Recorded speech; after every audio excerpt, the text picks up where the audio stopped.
Hello and welcome to Famicast 230, your Famicast for the latter part of September 2022.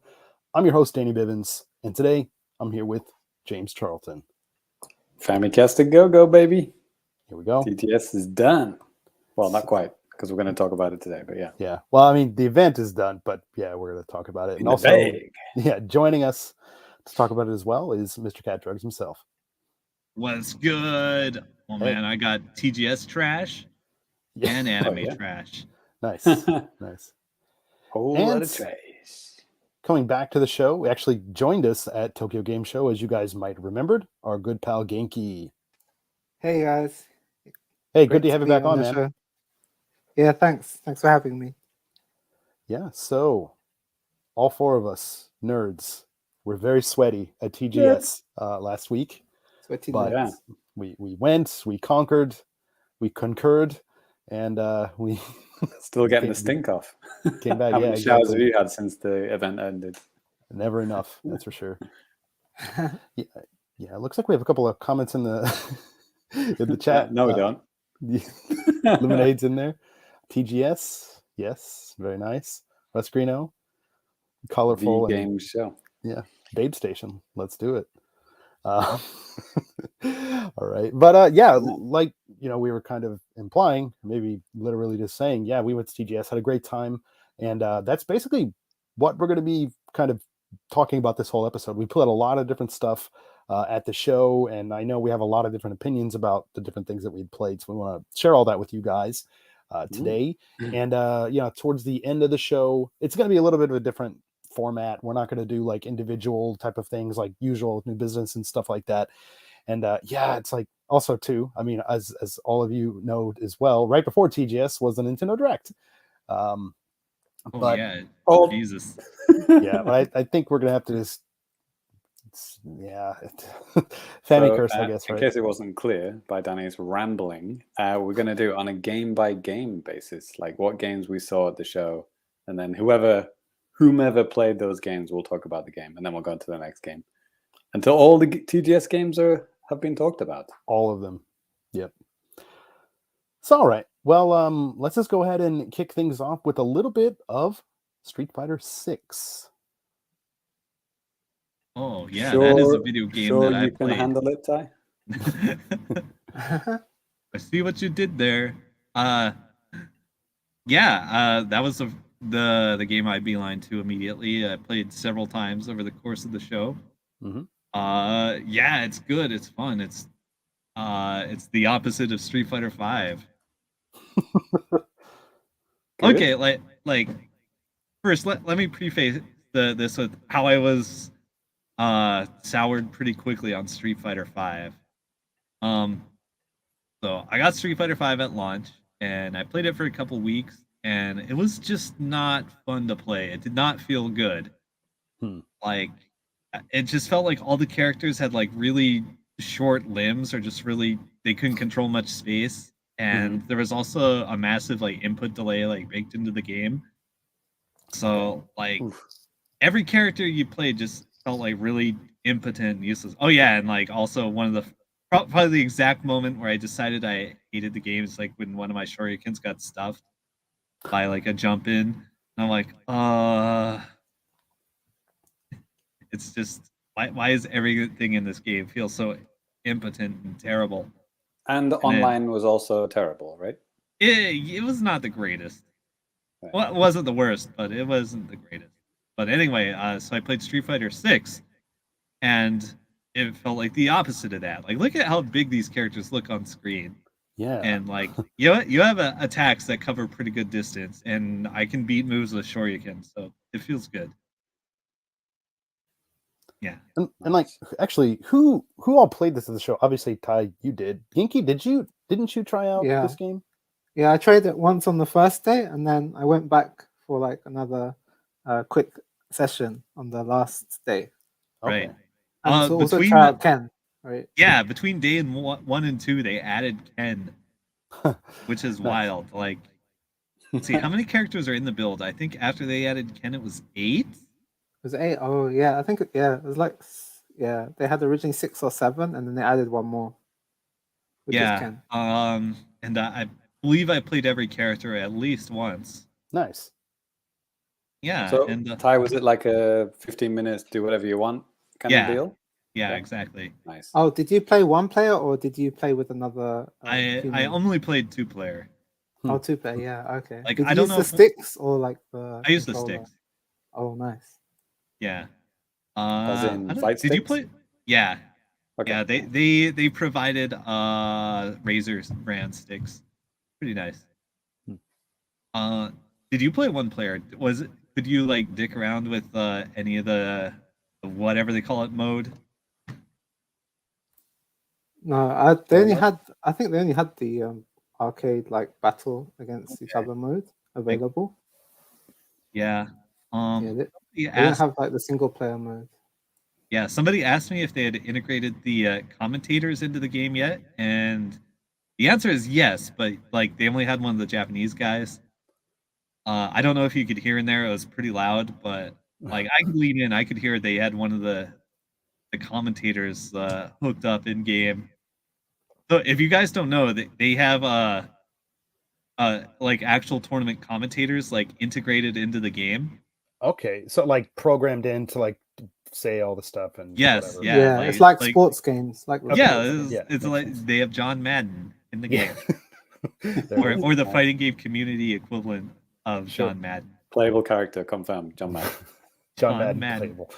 Yo, I want people to like get their hands on this game and start like making mods to like integrate like the most ridiculous commentary into the game. We could actually get John Madden in game. Like, download the mod here. I mean, yeah. That's Miku commentary. Is what I want. Yeah. Yo, little bit I'm gonna have to like make an official Scrub Quotes commentary. Okay, I'm gonna look into that like preemptively. Okay. Like, I don't know if you guys saw, but somebody made a Scrub Quotes mod for Guilty Gear Strive. It's beautiful. Like, it just changed like all the in-game or post-match quotes to be like, "You cheated." They removed blocking from the game, like all actual Scrub Quotes. Pretty good. But back to Street Fighter 6. Yeah, you could like go in, you play however you want for 15 minutes. Like I just played with random Japanese dudes and we talked and we tried some things out. Tried to get a feel. Yeah, Snoop Dogg commentary. There we go. Oh, Snoop Dogg, that'd be cool. Yep. I want to get John Madden and Low Tier God. If you don't know who that is, like, do not go down that rabbit hole. Okay. Which game did Snoop Dogg do commentary in? Was it like a Tekken game or something? He didn't do commentary, but yeah, like he was in Tekken 6, I think, or Tag 2. Like there was a Snoop Dogg stage, and he just kind of sits in the throne, and they had an original song. Okay. Knock him down. Yeah, I remember that. Pretty good. Yeah. Damn. I wonder if they're gonna like sneak in any music artists or anything in this game. Like they had Exile do the theme song for Street Fighter 4, and that was like the catchiest thing on the planet. Really so good. Yeah. Take your word for it, mate. Pretty good. Indestructible. Yeah. So on the 8-4 Play podcast, they had somebody from Capcom on their podcast, and they were talking about how they're putting a lot of effort into this single player kind of like it's like I don't know if you build your own character, but then you kind of like walk around this city and you can challenge people, and it's like integrates the whole online thing, and it's kind of trying to incorporate like that feeling of challenging someone that you come across in the street to like a fight, and then it kind of seamlessly integrates into the world and that kind of stuff. It sounded kind of interesting. Yeah, they were hyping that up in the trailers. Oh man, who was on the podcast? Do you remember the name? Alfonso something. Okay. Yeah. So it's the latest 8-4 at the time of we're recording this, so end of September. Yeah, Alfonso, cool. Capcom, just build something will probably pop up. Right. Probably not too many of those working there. Yeah, it's what it sounded like is that they were trying to encourage newcomers and trying to like stop that whole, I'm scared about trying this fighting game because I'm going to get my ass handed to me Yeah. and that kind of thing. They're trying to avoid that in a clever way. So good luck to them. Yeah. Yeah. Yeah. Way back in the day, Virtua Fighter 4 had a mode like that. It was kind of interesting, and it was lauded as one of the best single player fighting games because you go on this little adventure around the city, and you go to different tournaments, and the tournaments might have different rules, and like you might see different players that play certain ways. It was really interesting. Yeah, but Cool. it seems like they're going to integrate that sort of thing with like a whole story and all sorts of stuff. Okay. In Street Fighter 6. So yeah, I hope it's fun. Right, dude. I I don't think it's like just online stuff. I think it's everything. They're trying to incorporate everything in this kind of city hub thing. Yeah, but I'm also kind of scared because, like, Arc System Works, they always have these lobbies. They try to make them seem like arcades, and people kind of hate them. That. Yeah, I hope not. But I mean, if there's a good, fun single player experience, hey, I'm all for it. I really like how Dulcing looks in this one. It's kind of cool. I don't remember if I have a picture of a close up of him. Maybe not. Rocking the beard now. Yeah, it's pretty cool. Very stretchy. Yeah, very. Yeah, one stretchy boy. Yeah. Who would win? Russia's largest bear wrestler or one stretchy boy? Yeah. Yeah. He gets his power from spicy curry. Yeah. Right. Dawson wasn't in the build yet. Neither was Honda, but they did show those guys during the show, I believe. Wait, do they have all the 8 original Street Fighter 2 characters now? Quick comment from Metal Mike too. He said, "Hey, great coverage from TGS guys. Thanks." Huh. Damn right. No, they haven't showed Zangief yet. Okay. Yeah, we're still missing Big Red. He's been cancelled. Right. He's been cancelled. Hashtag thanks Putin. Right. Yikes. Okay. If you played, you got a big handful of stickers if you took a picture of the Chun-Li statue and posted it on Twitter with the hashtags, which gotcha. You may have noticed I did that several times. Sure. Right. Yeah, a lot of. Go ahead. I have a lot of fucking Street Fighter 6 stickers now. Nice. Yeah, a lot I of. took the photo, but I didn't do the tweet. I don't get the stickers then, do I? No, a lot of booths are doing that too. THQ Nordic, Japan did the same type of thing with a game I'm going to talk about later. But I mean, that's a cool way for them to, get people to promote their stuff, and then you get some piece of garbage or treasure, depending on your point of view, I guess. So that's kind of cool. Yeah, I did it with Mega Man. I didn't play Mega Man, but they made me tweet out this thing with Mega Man, and they gave me a calendar. Made you? Yeah. I mean, they were doing that pre-COVID. What James? Which one of you guys was with me when we did that fucking not Warzone? What's that game? Battlefield. Oh, the one that's based in. It's like a cops. Yeah, the cops Battlefield. I think I was there too, man. It was like maybe 2018. Yeah, like a nice little bag at the end or something like that. Yeah, I think we were supposed to tweet something with a hashtag. Oh, but I don't think their enforcement was that good. But I definitely got the bag. Yeah, they had real American cops on the real American Nigerian cops. Yeah. Yes. Right. It's Japan. What you gotta, it's good enough. Close enough. Yep. So based on what I played, Street Fighter 6 feels good. Cool. Nice. Cool. All right, man. Well, if that's all you got about Street Fighter 6, we'll go ahead and move on to the next game, which is going to bring up Genki and myself to talk about this. And this is none other than Crisis Core Final Fantasy VII Reunion. And before I talk like a billion miles a second or something about this Genki, Do you want to kick us off with this? Because I mean, you got to play the game twice, right? Yeah, I went back to one of the other days to try it out again. Mm-hmm. Yeah, I was really impressed with it. Like, it actually turned out to be my favorite game of TGS. Nice. Yeah, because I'm a Final Fantasy VII fan, Right. and I really like the remake game as well. So, like this one, they kind of implemented a lot of the good gameplay and UI from Final Fantasy VII remake into this new I don't know, they call it a remaster, but like a lot of things are being remade. Like the character models are all new, and the gameplay is like been reworked as well. So yeah, I was really impressed with the game, and yeah, I got to play it twice. Like the first time I went, I got the Switch version, Yeah. and then the second time I was lucky enough to get the PlayStation one as well, so I could try both different versions. And yeah, it was really impressive. And like when I first played it on the Switch, I was like really shocked and surprised how like well it played, and also like how close it was played to like Final Fantasy VII remake on the PlayStation as well.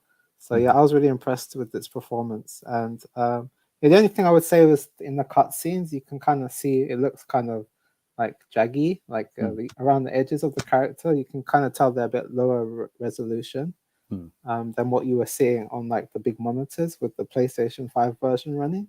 Right. But when you were playing the game, like when you were like fighting against, like here in this picture, you're fighting against Ifrit, and yeah, it was really cool. Like it was really smooth and it looked really good. So yeah, I was impressed with it. And yeah, I went back to try it again on the PlayStation 5.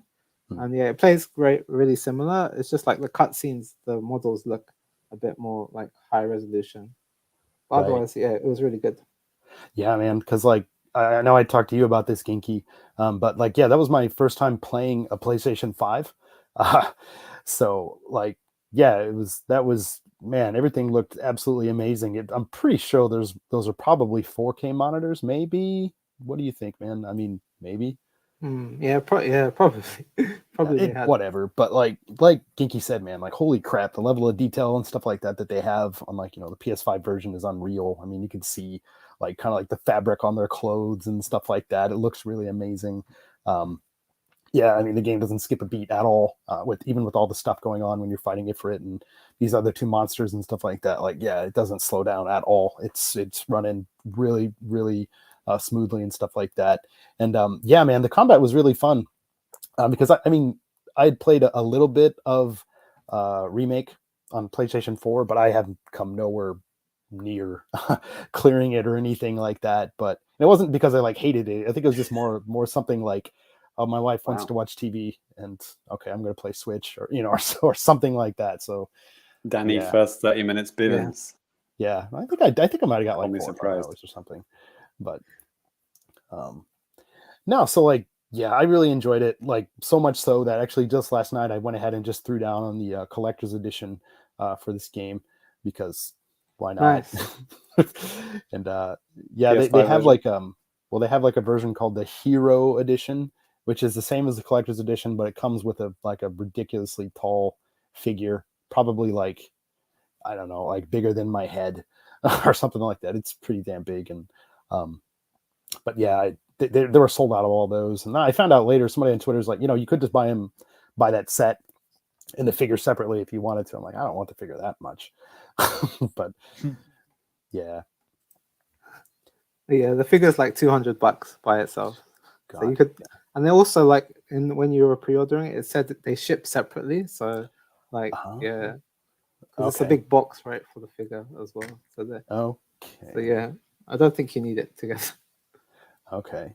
Genki, this is a good question. I mean, I love Final Fantasy VII, but like I'm not caught up with like all the lore and stuff like that. But Metal Mike in the chat asks, would you guys recommend this game to someone who has never played a Final Fantasy game before? Yes, definitely, because Crisis Core is a prequel to Final Fantasy VII, so it's actually like one of the only like it's like one of the only like spin-off games that you can just play like regardless if you played the original or not, because it's a prequel and like it just sets up a lot of things towards the main game. So yeah, I think this is a game you could as your first Final Fantasy game, I think you could jump in on this one. Yeah, I think Sephiroth is like a good guy in this one, right? Yeah. Yeah. Like since this is all happening before the events in Final Fantasy VII when he turned into a lunatic, yeah. I mean, he used to be part of the good guys, like on his really kick-ass team and stuff like that. And then yeah, you get to kind of probably see. I've never played like the original Crisis Core on PSP, so I guess I don't really know. But yeah, anyways, like just back to this specific game and even just my time with it. I mean, it's not quite like a standard Final Fantasy, I guess. I mean, it's really action oriented and stuff like that. So I mean, if you like action games with kind of like a cool aesthetic and cool characters and stuff like that, yeah, I mean, I'd say go for it.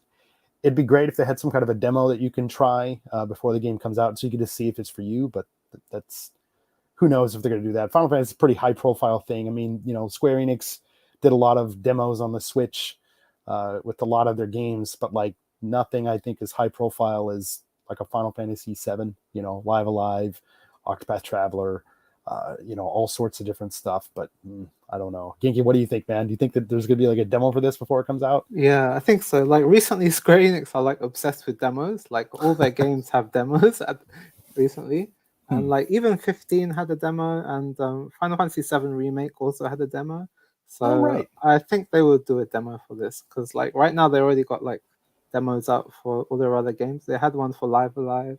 Yeah. And I played the Octopath Traveler demo. That's pretty good. Yeah. So I think Square Enix, they just love demos for some reason more than other publishers. I think they do it the right way too, because most of the time, at least I can't think of any time recently when it's been this way, but I mean, you can carry your save progress into the, you know, actual final build of the game, which is great.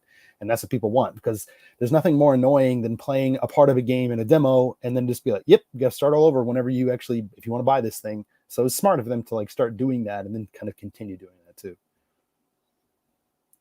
Japan has evolved over the last 20 years. Who'd have thunk it, eh? Right. And I mean, you know, me and Genki, we both actually have like impression videos of this up on YouTube. Genki has his on his YouTube channel. I have mine up on our, you know, Famicast YouTube channel. So I guess if you want to hear like more about that, check out both of our reviews. Genki, where can people find you on YouTube so they can check that out? Oh, thanks for the shout out. You can just find me on Genki Gamer on YouTube. There's Genki and Gamer. And you'll probably see a picture of Red 13, aka the dog cat thing. That's his thing. Oh yeah. Actually, yeah, it's a wait, oh my god. Red 13 is a cat? I thought it was a lion. It's still in the air, but like Nomura once suggested he was a cat. Okay. But it's still kind of up in the air. He's a varmint. Yeah. Looks like a lion to me from the icon. Yeah. Anyway, so yeah, that's a little bit of talk on Crisis Core, Final Fantasy VII, really fun demo, and yeah, hopefully you'll be able to try it out soon. Next up, we got a little bit of Dragon Ball: The Breakers, and JC and Ty, you guys both played this, right? Yes. Yeah, let's mash together all the things I don't know about / don't like, and give it a go. Fortnite plus Dead by Daylight plus Dragon Ball. Don't know anything about those games, but they have it. So okay, like, you know, even though I'm a grizzled Dead by Daylight veteran with 4,000 hours, I gotta say this game is initially very complicated. Oh, good. It's not just me. Yeah, it's not just you. So like, it's really hard to make any sort of judgment on this game based on playing it like once. It's and like every time you play this, you got like a personal helper to like explain the entire game to you. Yeah. Oh. Yeah. And you mean wait, in game or somebody on the show floor? Like somebody on the show floor. Oh, man. Boy. Human man. Yeah. Or a girl if you're lucky. Yeah. That's what you see. How long was the demo for? It's one full game, which is probably like 15 or 20 minutes. Yeah, so it was like about the same as like a Dead by Daylight game. Okay. In which nobody knows what they're doing. I just stumbled upon it. It was the first thing I played at the TGS show, day one. Wow. You had no idea what you were walking into. I just walked past it. I was like, "Oh, is this the thing that Ty was talking about?" Okay, whatever. How do I play this stupid game? And then, yeah, I had no idea how to play it. Okay. But, Like so like well I was in line to wait. Like I'm like Googling up like the entire explanation of the game as best I can because there was like a closed beta for this already. Yeah, and there's actually one. Well, there's an open beta going on. Like actually, as of September 16th, you can download it on Switch and probably other platforms and stuff like that too. I don't know. It's already out. All right. Yeah, I don't know when it's. Maybe it's just a download. Okay. Good question because it didn't say. I was looking on the description. It didn't say any dates. But okay, yeah, so because this I is think coming they out were on everything, right? Yeah. Yeah. Yeah, Switch and everything was stronger than Switch. So yeah, that would be everything. Right. Yeah. So maybe I can try to explain this game as best I can. Wow, I like this picture. They actually make him look a lot like Trapper from the Dead by Daylight box art. Yeah. If you listen to the audio version, there's a picture of Cell on the screen right now with fire behind him. Actually, it's Like pretty cool. backlit. Pic. Yeah. Yeah. So how this works? There's like 7 or 8 survivors actually, which is a lot. Yeah. So it's almost more like the Friday the 13th game. If you guys ever played that one. I just know that one by reputation, but okay. Yeah. So they have to scramble around this big ass map and try to find the keys to activate the time machine, and then they have to activate the time machine, and then the killer, or I guess Raider as they're called, it tries to kill everyone and also destroy the time machine. And time machine. Okay, yeah, I didn't get that. I was just collecting keys to build something. I don't know. Yeah, and you can like pick up items or like transformation items to go like Goku and fight the guy for a while, but it will only delay him. Right? Like you want to try to delay the killer from like finding people or destroying the time machine. I was a girl. Yeah.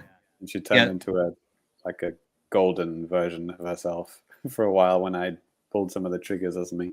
A Super Saiyan. Yeah, that's the one there. Cool.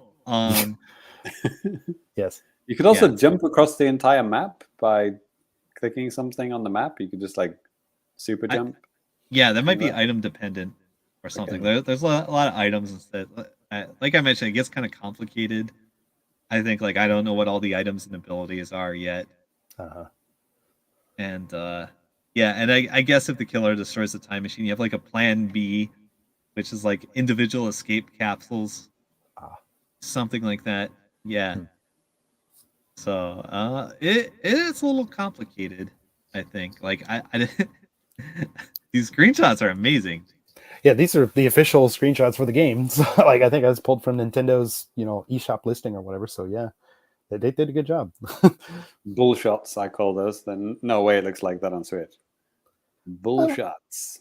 I mean, there's not a lot of stuff that could be. I think the reason why I brought up Fortnite was because these arenas are just huge. I mean, it feels like a Fortnite map. You're like stumbling up and down mountains, going in caves, going in buildings. Yeah, there's a lot of vertical space. Like the maps are complicated. Like they're tough to navigate, and like you definitely need to pick up like some movement kind of items, like the jetpack or the transformations or whatever.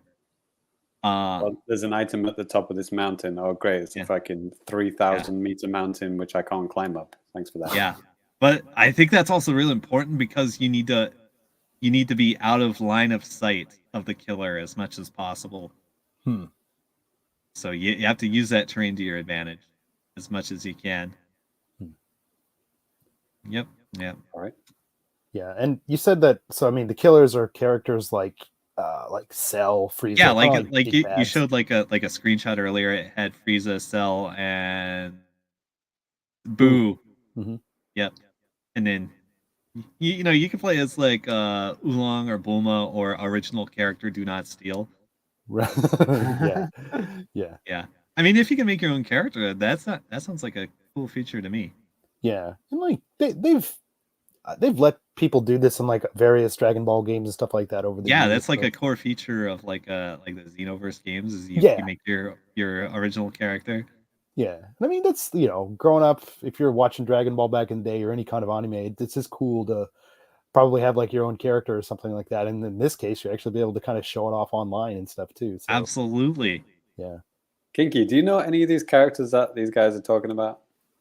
Absolutely. I love Dragon Ball. James is the only nerd who It's doesn't just me. know. I just think it's funny, like, oh yeah, there's Freezer and Cell and Yeah, Heihachi Frieza, and Cell, Majin Buu, Spoondex, and I'm like, oh yeah, brilliant, it's great. Bulma. Don't know what the fuck you're talking about. Yeah. Do these new guys, can they turn Super Saiyan?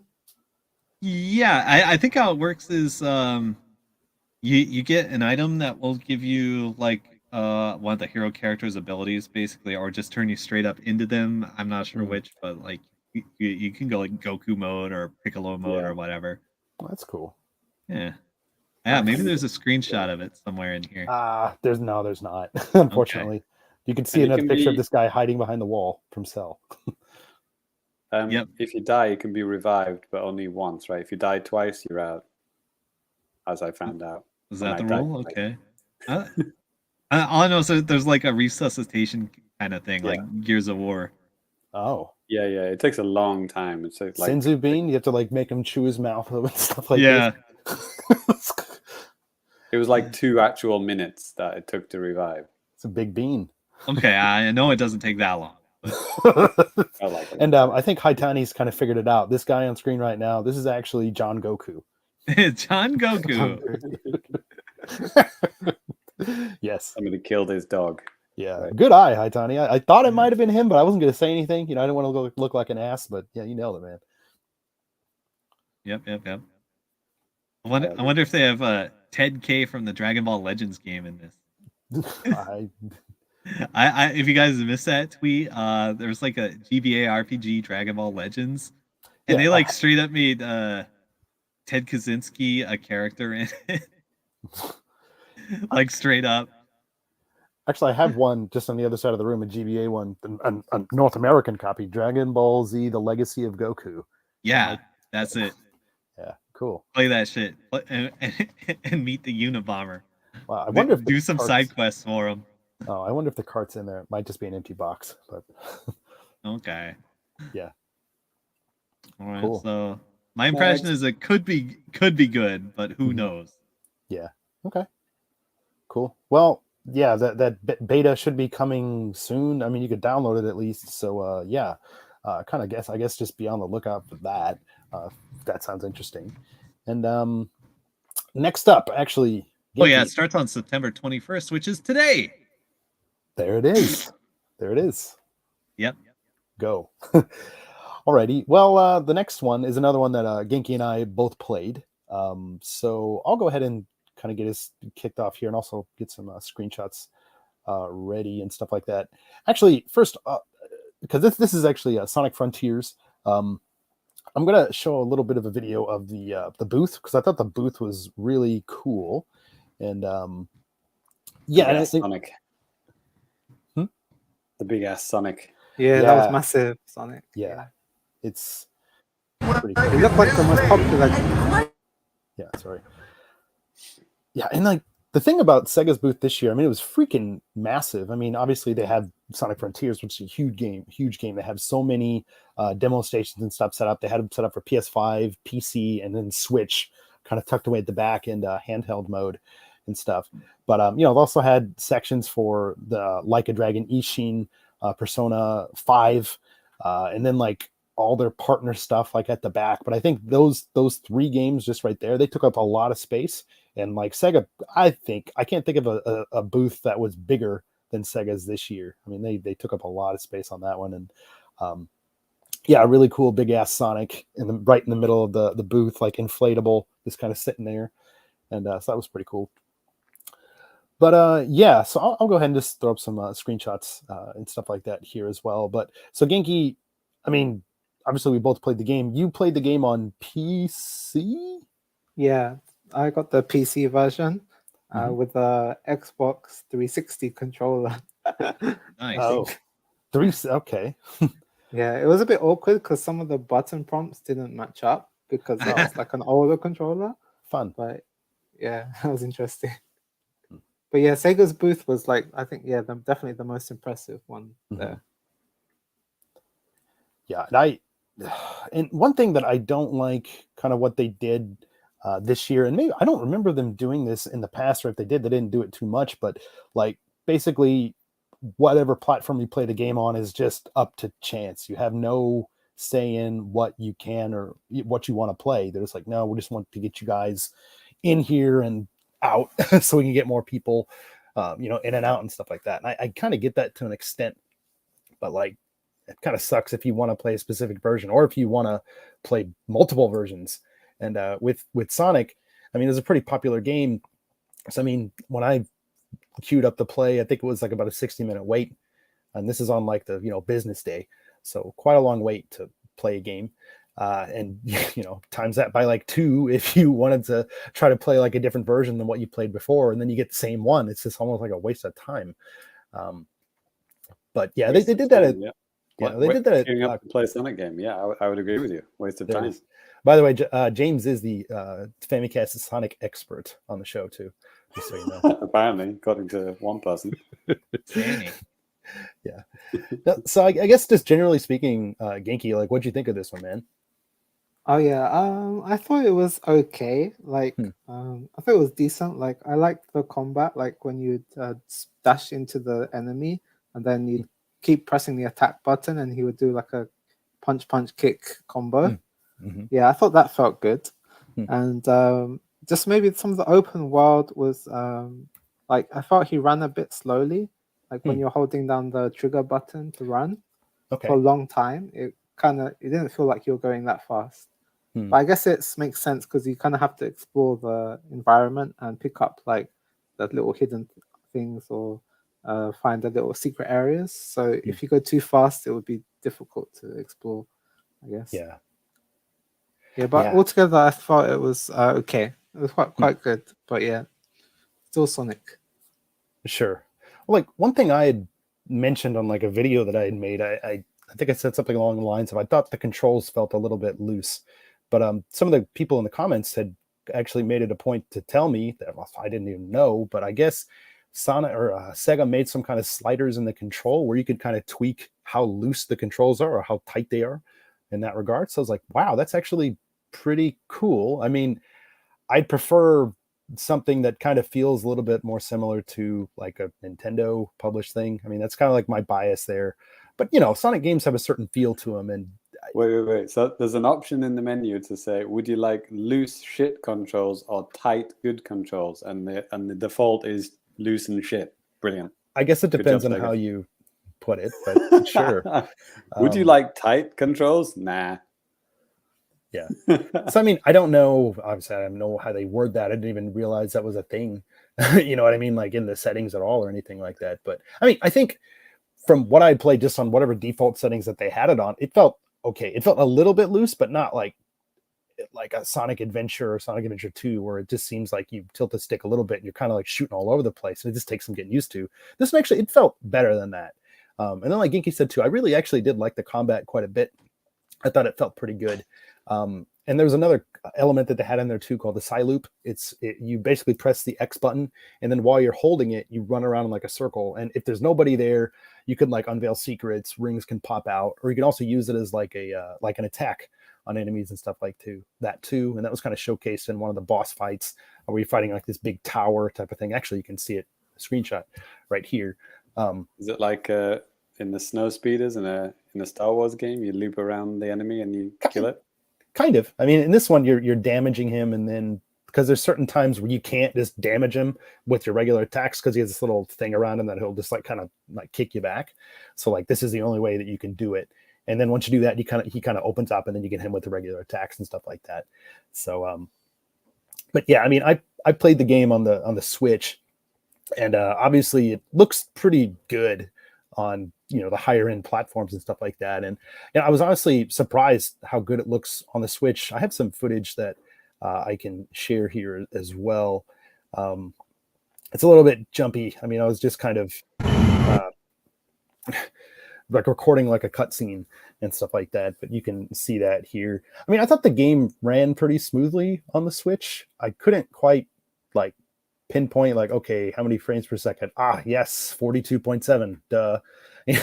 Nothing like that. But like, in the cutscenes, things like ran really smoothly. And then I thought the game performed pretty well, even when you're playing it and stuff like that too. At or around 60, maybe. Now that I'm getting further away from it, I'm thinking like, wait, how good or how bad was this? Like, it's just kind of like the way it goes. When Danny you sit forgot down his with portable frame counting equipment, right? yes, Left it at home. yeah, yeah. But I mean, I don't know if I'm gonna pick this one up. I mean, I think this demo actually was a lot more fun than I thought it would be. So like, I was pretty glad about that. And right now, James, I know you're thinking, look at that shit thing going on the screen, like some kind of stuff coming across. It was like some kind of an effect of like the enemy, like kind of jumbling up the screen. I didn't notice that. Okay. Yeah. All I can say is from here, it doesn't look as good as Mario Odyssey, which came out 5 years ago. So get good at video games. There you go. Well, I mean, and Mario runs in 60 frames a second. So yeah, but I mean, Nintendo does specialize in making games for their own hardware. So I mean, there's that. Right. But I'm not here to defend Sonic. You know, people love it, people hate it, some people are indifferent or whatever. But I mean, this seems like a pretty solid 3D Sonic, like pretty refined, I think. So I think if you're a Sonic fan, you probably maybe get some kind of enjoyment out of this. But is Big the cat in it? I don't know. Can't wait to find out. Right. Love that fishing. Yeah. Yep. Well, yeah, that's Sonic. I love Big the Cat. Oh, sorry. It's cool. Yeah, Big the Cat's cool. Wait, I have a question. Do any of you guys play with like inverted y-axis camera? I do exclusively. Okay, me too. Okay. Cool. Like, but with that demo, the Sonic demo, you couldn't invert the cameras. Maybe because it's still like a pre-release build. So like, I was struggling with that a bit. I see. Like, yeah, I usually stick with whatever default is on whatever game. God, but then yes, oh my God, which one do I play? I always forget. I know it if I feel, if I'm playing it. But right. Yeah. Yeah, that's Sonic. I have another video and another article like on the website with a little bit more detailed thoughts. If you guys want to hear or see more about that, you definitely can. World exclusive. Yeah. Yeah. But next up, this is another JC and Ty joint, and this is a game called Glitch Busters. Cool. Oh shit, yeah. Can I lead off here? James said he had like 2 reservation tickets to play this, and then like described like the exact kind of game it was not, and tricked me into playing with him. That's right. I just looked at the poster and just assumed it was like a 4-player fighting game type thing. Yeah, and I'm like, it is? Okay, I'm in. And it was absolutely not. Wow. It was a 4-player split screen shoot 'em up kind of thing, like a co-op over the shoulder shooter. But if you look at these screenshots, I mean, it does look like an arena fighter, but it's not. Yeah, it's very cartoony, very cute cartoony look. Almost like slight Splatoon style artwork in the building design and everything. He plays these 4 little emoji heads, and the weirdest version of Reboot ever. Yeah, the characters are like almost like 2D characters come to life into 3D. Right. Yeah. Right, and they live in the computer and they fix the problems. Okay. With guns. Yeah. You shoot computer viruses. There it is. So yeah, you shoot stuff. Coins come out. You collect the coins. There's like blobby creatures, things kind of come out, and you shoot them. Yeah. And there's kind of light puzzle things as well, right? Yeah. There's a mechanic where you stack up, and there's like a button you can press to do it really quickly. And you have to kind of stack up to do certain abilities or reach places. You kind of magnetize together, don't you? And then you can magnetize around certain things. Yeah, I mean, you would have to do it that way, or else it would be like hurting cats. Yeah. Oh man, I forgot what game another game where you kind of go on top of other players to kind of do puzzles and achieve things. But anyway, it reminds me of an game I played in the past. I can't remember what it is now, but yeah, you can actually stack 4 people, and then I guess your gun gets more powerful, like wider spread or something like that. I don't know. It felt like that anyway. Anyway, yeah, you can reach vertically that way, and like you have to do it for certain interactions. Yeah, there's there's like a corkscrew elevator kind of thing where you have to all get on it and start spinning.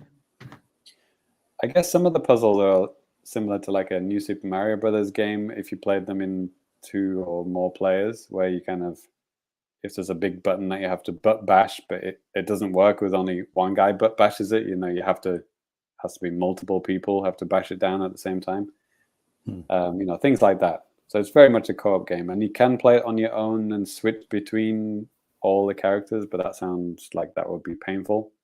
It's mainly designed to be with 3 other humans, I think. Yeah. And then you get, and another thing similar to those New Super Mario Brothers games, you can help each other, but you can also kind of not. And you can just kind of go for the most coins, and so you win at the end of the stage, which Ty did, of course. Yes, it gives you rankings and shit. Who got the most points? Who got the most coins? Yes, you have to like insight infighting between all the players in the cooperative game. That always works out great. Right. Yes. Yeah. So I believe it is coming to everything. Don't think have a date for it. I don't know if they gave us a date. I don't know if they even knew. But it's coming to everything. I think we played it on Xbox, didn't we, Ty? It was probably a PC build with Xbox controllers. Yeah. Like that. There was some like funky third-party controllers. So yeah, it was probably PC. Right. They just got any old controllers. But it was quite a large booth as like such a small kind of indie style production. They really went all out. They had booth ladies wearing costumes, and it was quite a big booth.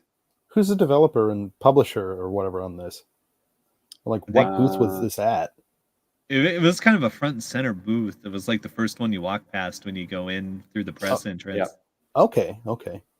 Never giving out those bags. Okay. Oh yeah, and when at the it's called Toy Logic and Skybound Games. Never heard of them.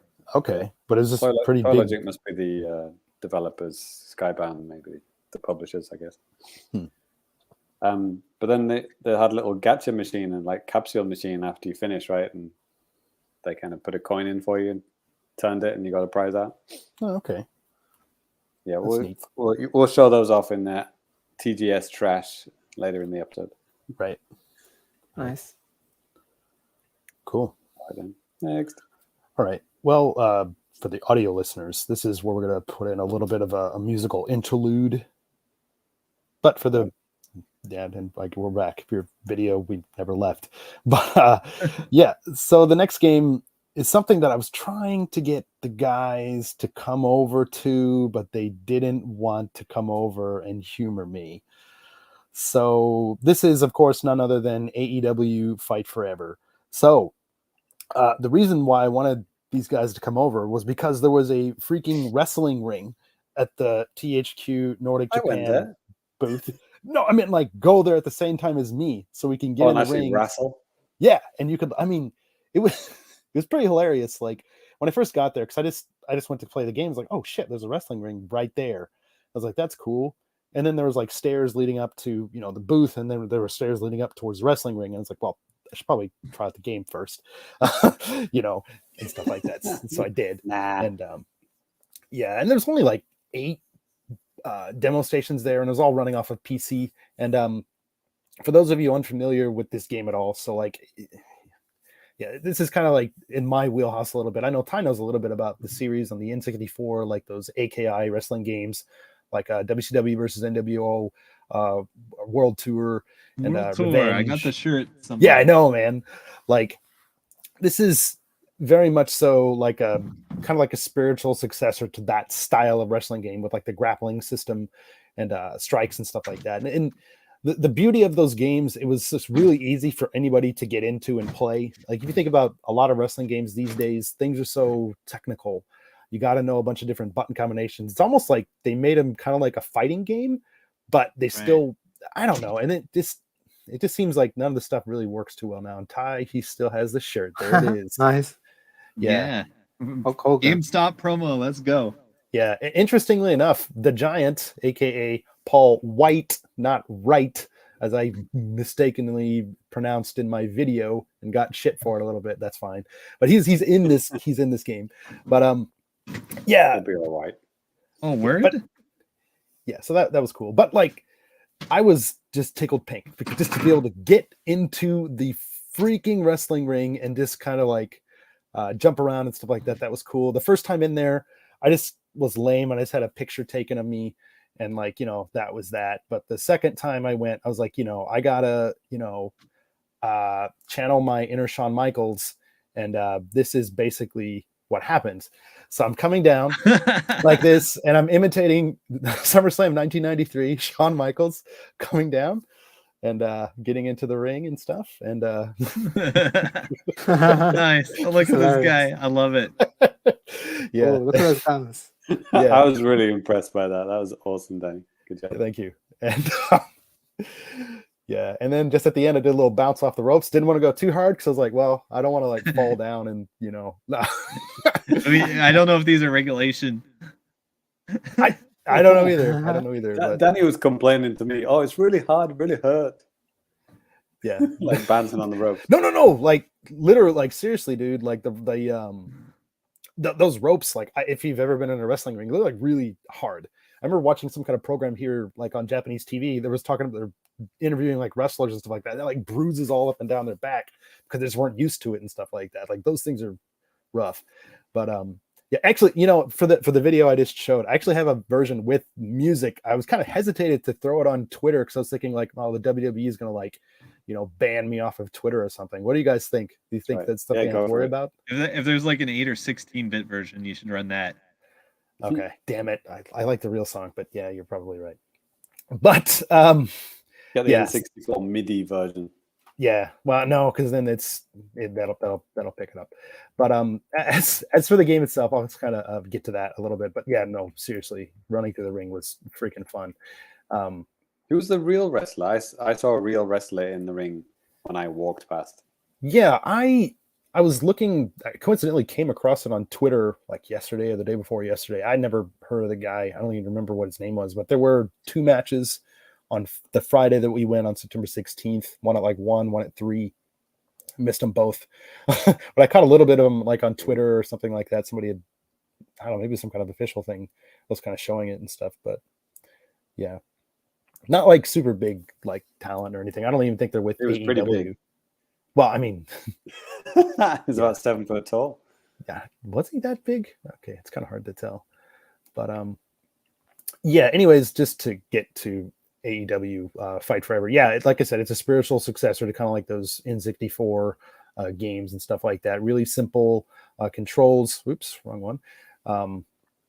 And stuff like that. So that was pretty cool. I mean, some people kind of complain about the visual style because they say, oh, it looks too cartoony, stuff like that. But I think that can work out for a couple of different reasons.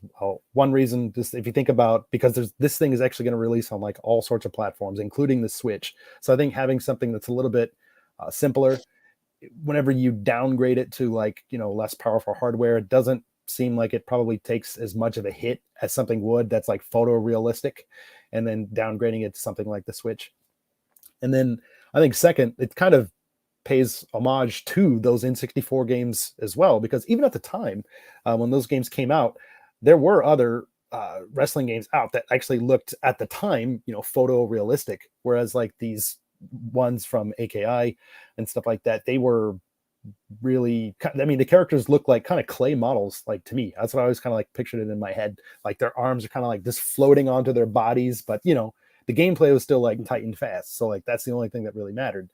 This is obviously quite a bit better than that, but I mean, it does look a little bit cartoony in comparison to something. Real. Danny, the more recent WWE games are being really bad, right? So yeah. it kind of makes sense to kind of just reset the whole thing and just try something new or something old, I guess. Exactly. And like the Exactly. The developer that's working on this, they're called Ukes, and they were referred to like EA back in like 2000 or 2002 or something like that to basically kind of carry on this fighting system in games. They did with a game called Def Jam Vendetta on the GameCube, PS2, a similar wrestling game, but just with like rappers, because I guess EA couldn't get the wrestling license or something at the time. And then Ukes actually worked with the WWE for a really long time, even on some of these more recent, like awful games. But I guess I don't know what the deal was with like the working conditions. Something it just wasn't a good environment. So obviously there was a lot of this really shit games that came out over the past couple of years from the WWE and 2K.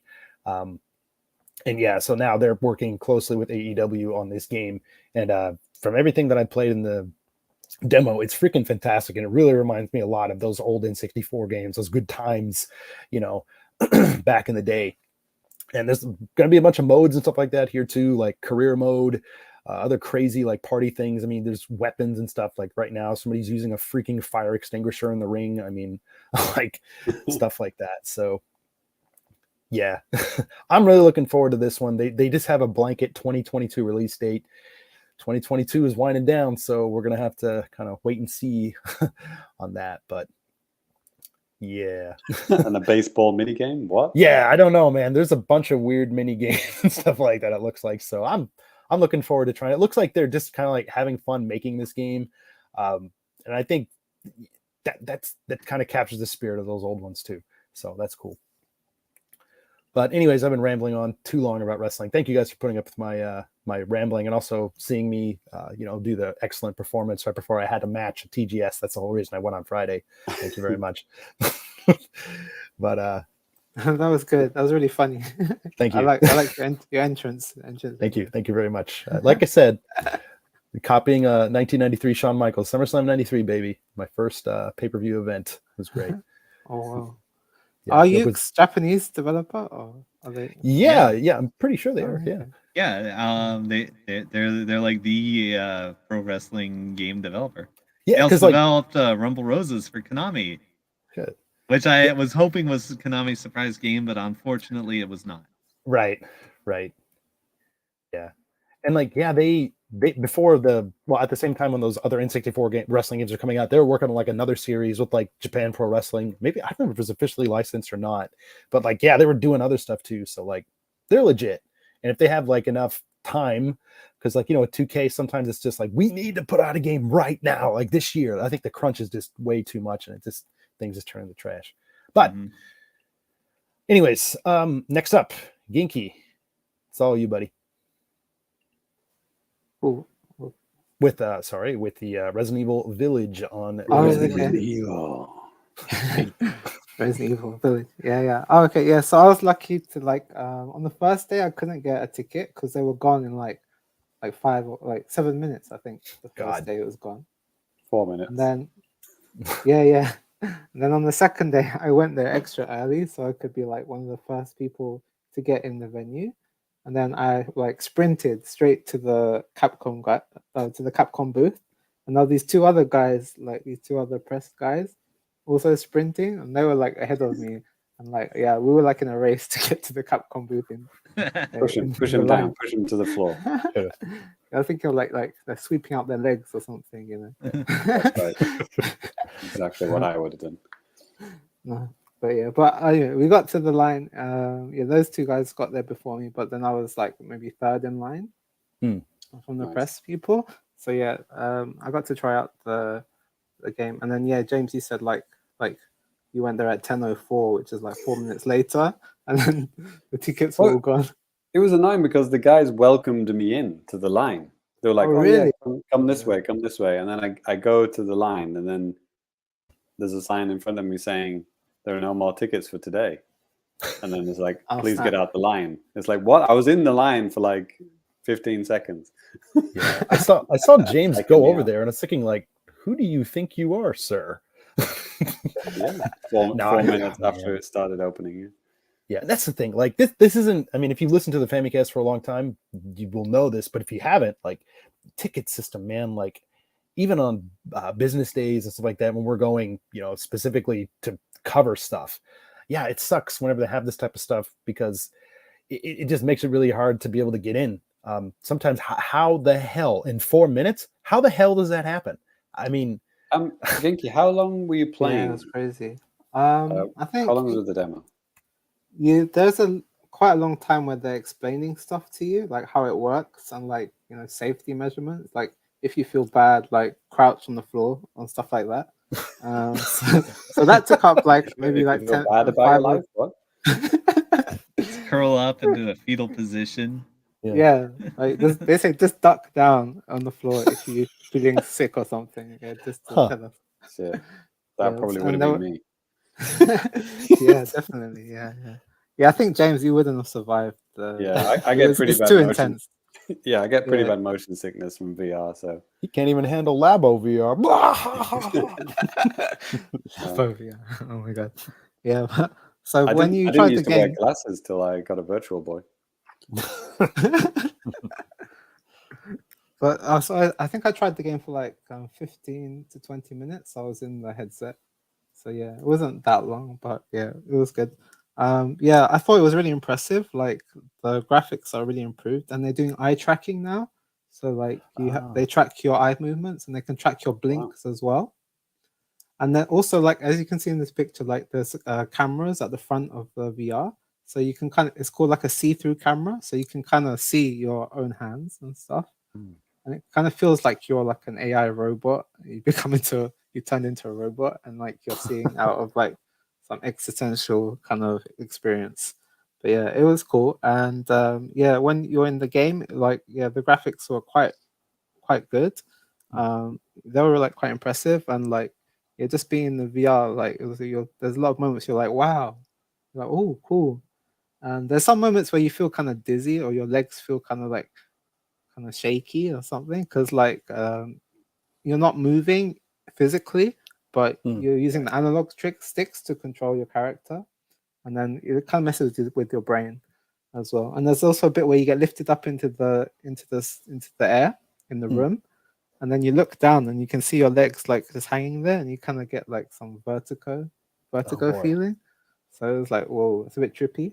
So it's a stick to move, not teleport to move game, right? Yeah, stick to move. Yeah, totally. Yeah, so that's why you get a bit dizzy with your legs, because it's like you're moving. You feel like you're moving, but you're not actually moving in real life. So yeah, that was a bit.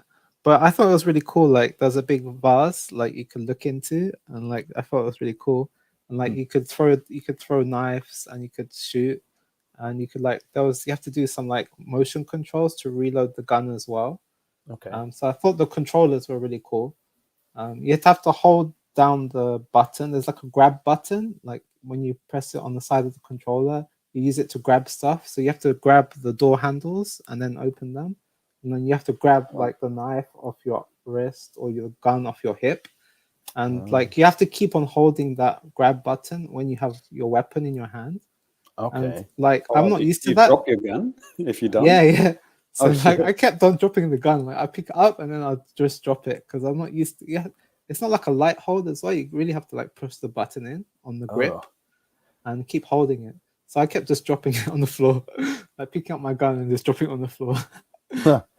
And that takes a while to get used to.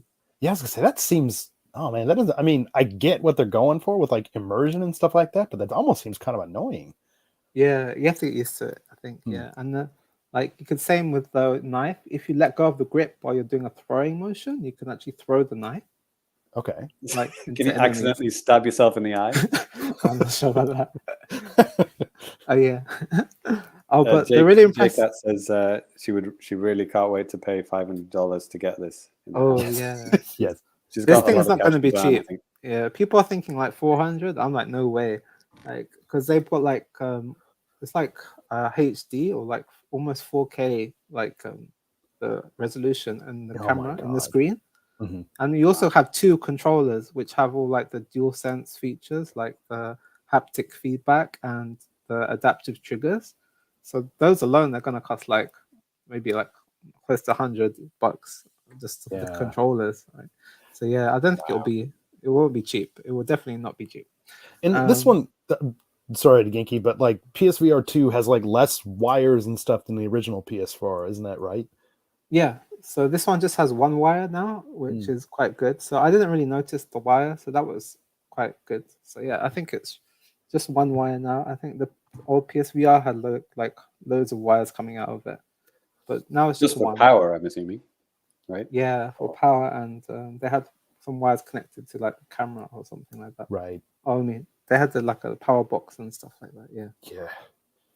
So this one is much more streamlined, and it didn't feel too heavy on my head as well. So that was good as well. Yeah, I think it felt quite good. But the most impressive bit was seeing like Lady D, like the big giant, like vampire type woman in Resident Evil 8, in Resident Evil Village. Yeah, and like they look really realistic and really like solid and 3D. So like 3-dimensional. I mean. So like it was really we know trippy. what you mean. Yeah. And like they're tracking your eyes, so they kind of know where you're looking. And, like she has a big chest area exposed, so it's like Yeah, and I found out they can also hear you when you say "Step on me, please." I think we've just sold Ty on PlayStation VR 2. Oh yeah, Ty will have a field day in Let's go.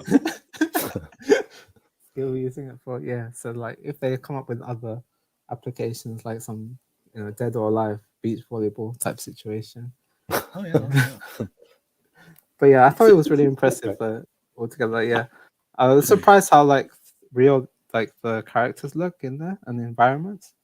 Yeah, so yeah, it was like really cool, but yeah, it does make you dizzy a bit. So I don't think I would spend $500 or more for it. Yeah, But we it was don't have really all cool. the cash that JCat does. Poor Ready to JCat. splash it down day one. She's just ready. Yeah. Boom. Yeah, JCat can buy it. She did not say that. She did now. Maybe she did. Thank you, James. Oh, cool. Yeah. So this wasn't running on the cloud then. Yeah, no cloud. No, No. I'm kidding. Yeah. If you want that chef's kiss best version, you're gonna have to play on the Switch, Danny. Oh yes. No, this is kind of like re-looking over the Switch, the cloud stuff that's coming to Switch now. I think they had some demo versions for like on the side for the cloud, the Switch versions. There's a demo for Village. It's out right now, and you could buy the subscription rental version of 7 on the Switch right now for about 2,000 yen. You have it for 6 months if you really want to. No, they haven't changed it. That is still a thing. That is still up. I just saw the website today. I mean, obviously, I think whenever, well, who knows, but whenever the cloud version in proper finally comes out. If they did a cloud version with the Labo VR, that would be hilarious. I've been waiting, man. That Labo VR sitting on the other side of this room, just waiting for something. And I think at this point, it might make sense to have like a Resident Evil cloud pass where you just pay whatever, and then you can just play any of those cloud games. They'd have to really think about the pricing for Japan, aka make it like 10,000 yen plus. Yeah, 10,000 yen for 5 games for a year. Yeah, but I mean, yeah, even Village, it's a little bit pricey. The Switch Cloud version, it's like 4,000 or 5,000 yen. So like that leads me to believe that all the other ones are gonna be the same prices here too. Resident Evil 2 or for half a year. No, that's for until they close down the servers. It's no time limit like it was with the previous one. Yeah. I mean, hey man, I paid.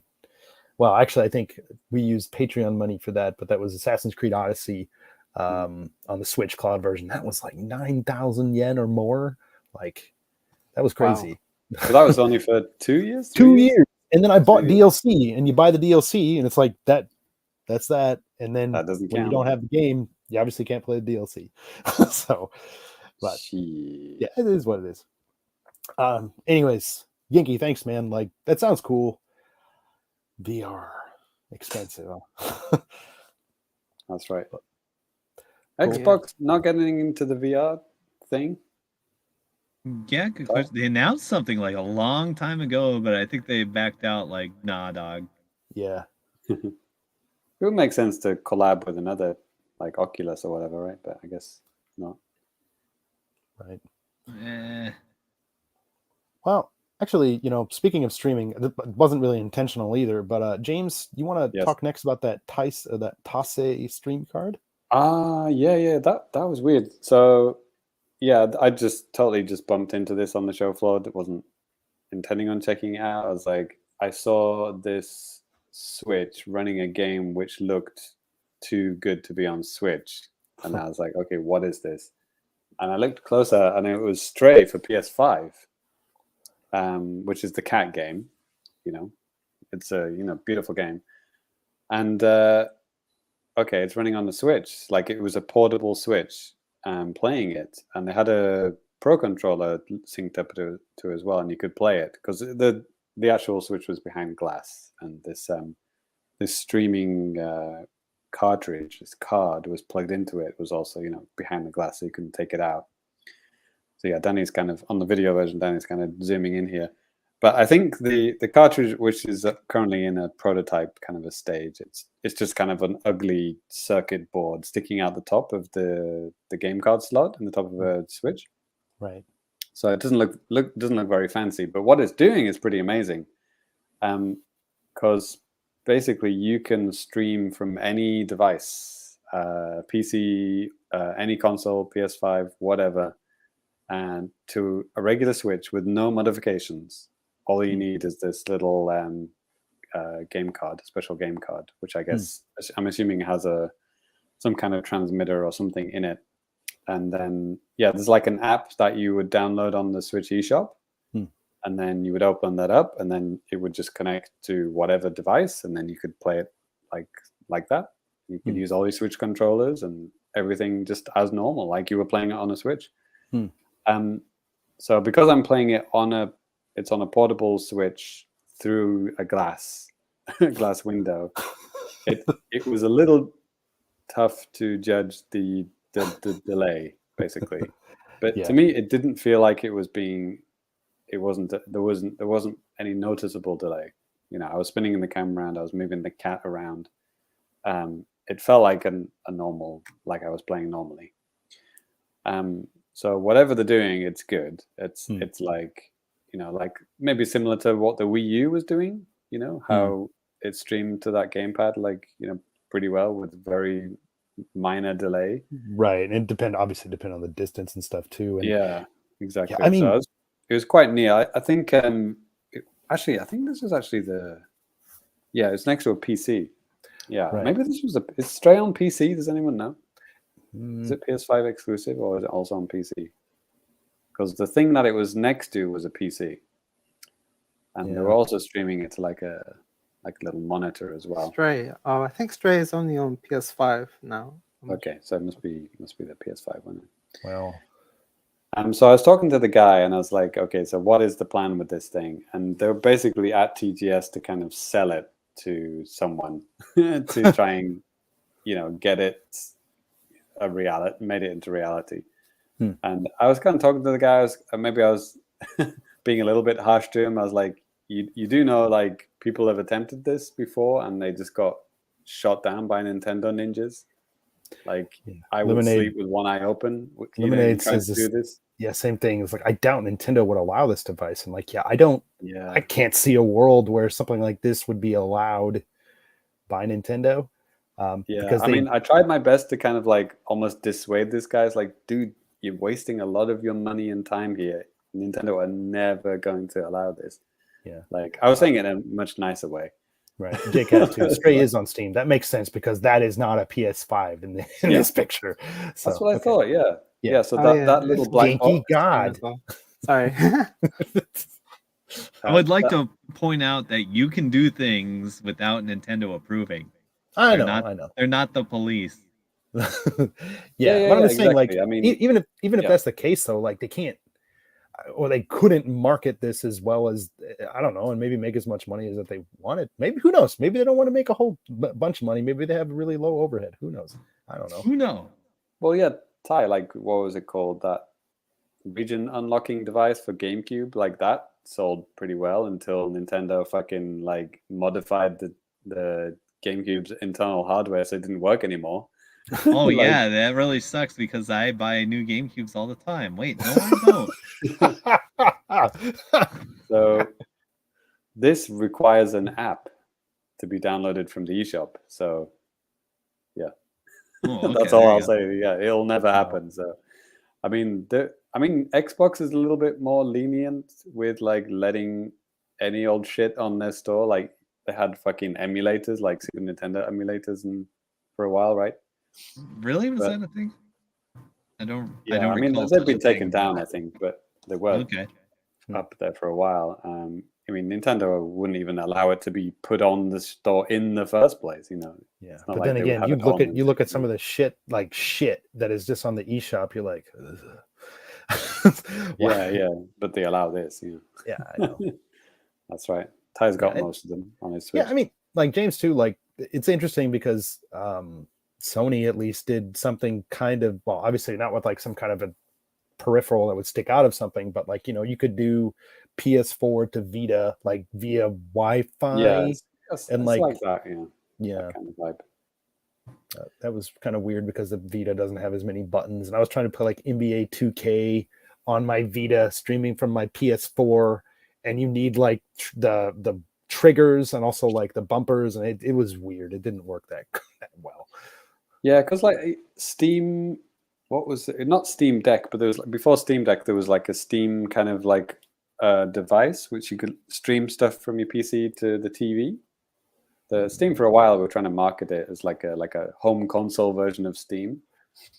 I know what you're talking about. I Steam couldn't Home, do not Steam remember Home, that. or whatever the fuck it was called. It's like, I mean, even Steam just gave up on that. This is similar to that. It's like it's basically just getting your PC content or your PlayStation content onto your Switch, so you can play it portably, or you can put it in the dock. You can play it on the TV.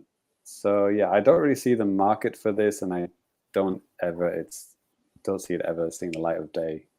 Nintendo ninjas are just going to take this guy out before he even attempts to put it up on the eShop.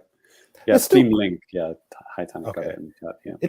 It's still cool to see like this type of stuff at shows and stuff like this, stuff that might never see the light of day, like as like an actual product that you'd find on the on store shelves or something like that. But it's always cool to see like concepts and stuff like this. Yeah, it's cool. I mean, I'm glad I played it. I think I'll be the only person to ever play it in the whole world because it'll be vaporware after this. But good luck to him. It was an interesting concept anyway that I played. Yep. All right.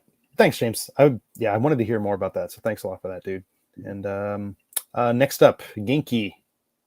Your game of the show, ? Is next. Oh, oh yeah, it was my most anticipated game, like that I wanted to play at TGS, and yeah, it was the first game I tried out. And this is Forspoken. Yeah, this was Forspoken, and yeah, I wasn't feeling it at the end. I was, I was kind of sad because I really wanted to love it as much as possible, but because it's like it's supposed to be like next gen game, and it's supposed to be like a big AAA game from Square Enix and Luminous Studios, the people who made Final Fantasy 15. Ah, okay. So it's the same team as that, and yeah, they're going for like a more Western style game because it's more like an action adventure game. It's not a JRPG anymore, like the Final Fantasy mainline games. So yeah, they were trying for something new. They're trying to make it like kind of God of War or like Assassin's Creed kind of type game, but with more like magic and like this kind of magic parkour system where you're like running around the environment. But yeah, I think I struggled with the controls mainly because they were quite like fiddly. They weren't very straightforward. Like you had to bring up this weapon wheel, this circle wheel menu all the time to change your spells, and you'd have to be using that like every 2 seconds, like constantly changing your abilities using the weapon wheel. And I thought that was like kind of disruptive towards the combat. And also like the worlds were really empty as well. Like it's an open world game, but the environments are like really barren and empty. I know it's part of the story, it was supposed to be, but it wasn't really fun to explore. Because like the story is like there's this plague. I forgot what the name of it, but basically the whole environment is like poisoned or something, and Mhm. all the people and animals are like infected and they become like enemies. Okay. So there's no like NPCs that you can talk to in the environment. Okay. Yeah, I played this stage that you can see here. And Mm. another thing about the traversal is like she has these magic shoes where she can like pop magic parkour across Okay. the environments. But when you get to the wall, like if you can see, like there's a bridge in the far corner, and then if you get to that big tall wall and you want to go up it, like there's no way to run up the wall, the big like mountain up the side. Like Mm. you can't climb vertically with your magic parkour. Oops. So you have to hook onto these like glowing like red rocks, and then you like lasso to them as well. And yeah, it was really hard to like climb up. And also, when you to do this magic parkour, you'd have to hold down the circle button. But that meant that you can't access the right analog stick for like camera movement. Yeah. So it felt a bit awkward as well. Yeah, that doesn't feel good at all. Yeah. So like the graphics were great, the effects were amazing, but just like the environment and some of the controls, I think it takes a bit more time to get used to. I only played for like half an hour, so Okay. I didn't. That's Yeah, I quite don't a think that was long- enough. That's quite a Only long half an hour at the Yeah, TGS it's show. quite a Wow. long time. Yeah. I think the demo was like almost half an hour long. Jeez. Oh yeah, you can see on this screenshot here in the back, there's like this red, like I don't know, glowy rock thing, and that's the only way you can like climb up like vertical rocks or mountain sides. You'd have to like find these like rock points and then like magic lasso to them, and then like you can Okay. like hook shot over to them, and that's like there was no other way to climb up mount like big rocks with your magic parkour. Maybe you get some new abilities later on in the game, but yeah, I found that a bit annoying, like trying to climb up these big rocks without without those like red rock spot things. Yeah, but yeah, overall, yeah, I think you have to play the game a bit longer in order for it to click. So that's what I'm hoping for. Yeah, I was kind of disappointed with what I played, but yeah, other people are saying they enjoyed the combat, but maybe they played a bit longer than 30 minutes. And they could get used to it. Interesting. Yeah, but it's still like it's kind of in the air, this game for me now. Yeah. But yeah, I'm still going to give it another chance, but we'll see. Sure. And this one's been delayed a couple of different times, right? Yeah, it got delayed a lot. So yeah, the developments have been a bit troubled, it seems. It got delayed twice. Yeah. Well, hopefully, it's coming out kind of soonish, right? Isn't it? Oh gosh, when is it? Is it at the end of this year? Or is it like early next year? Or Coming what? and I think it's January, end of January 20 something, 23rd or 24th. Okay. Well, they don't have a lot of time. Yeah, it seemed pretty finished, to be honest. But it was just not that fun. Sure. Yeah, it's a shame. Yeah, it's the way it is sometimes. You want to love something, then you play it, and you're like, give it more time. Hopefully it'll click. We'll see. Yeah, I hope so. All right.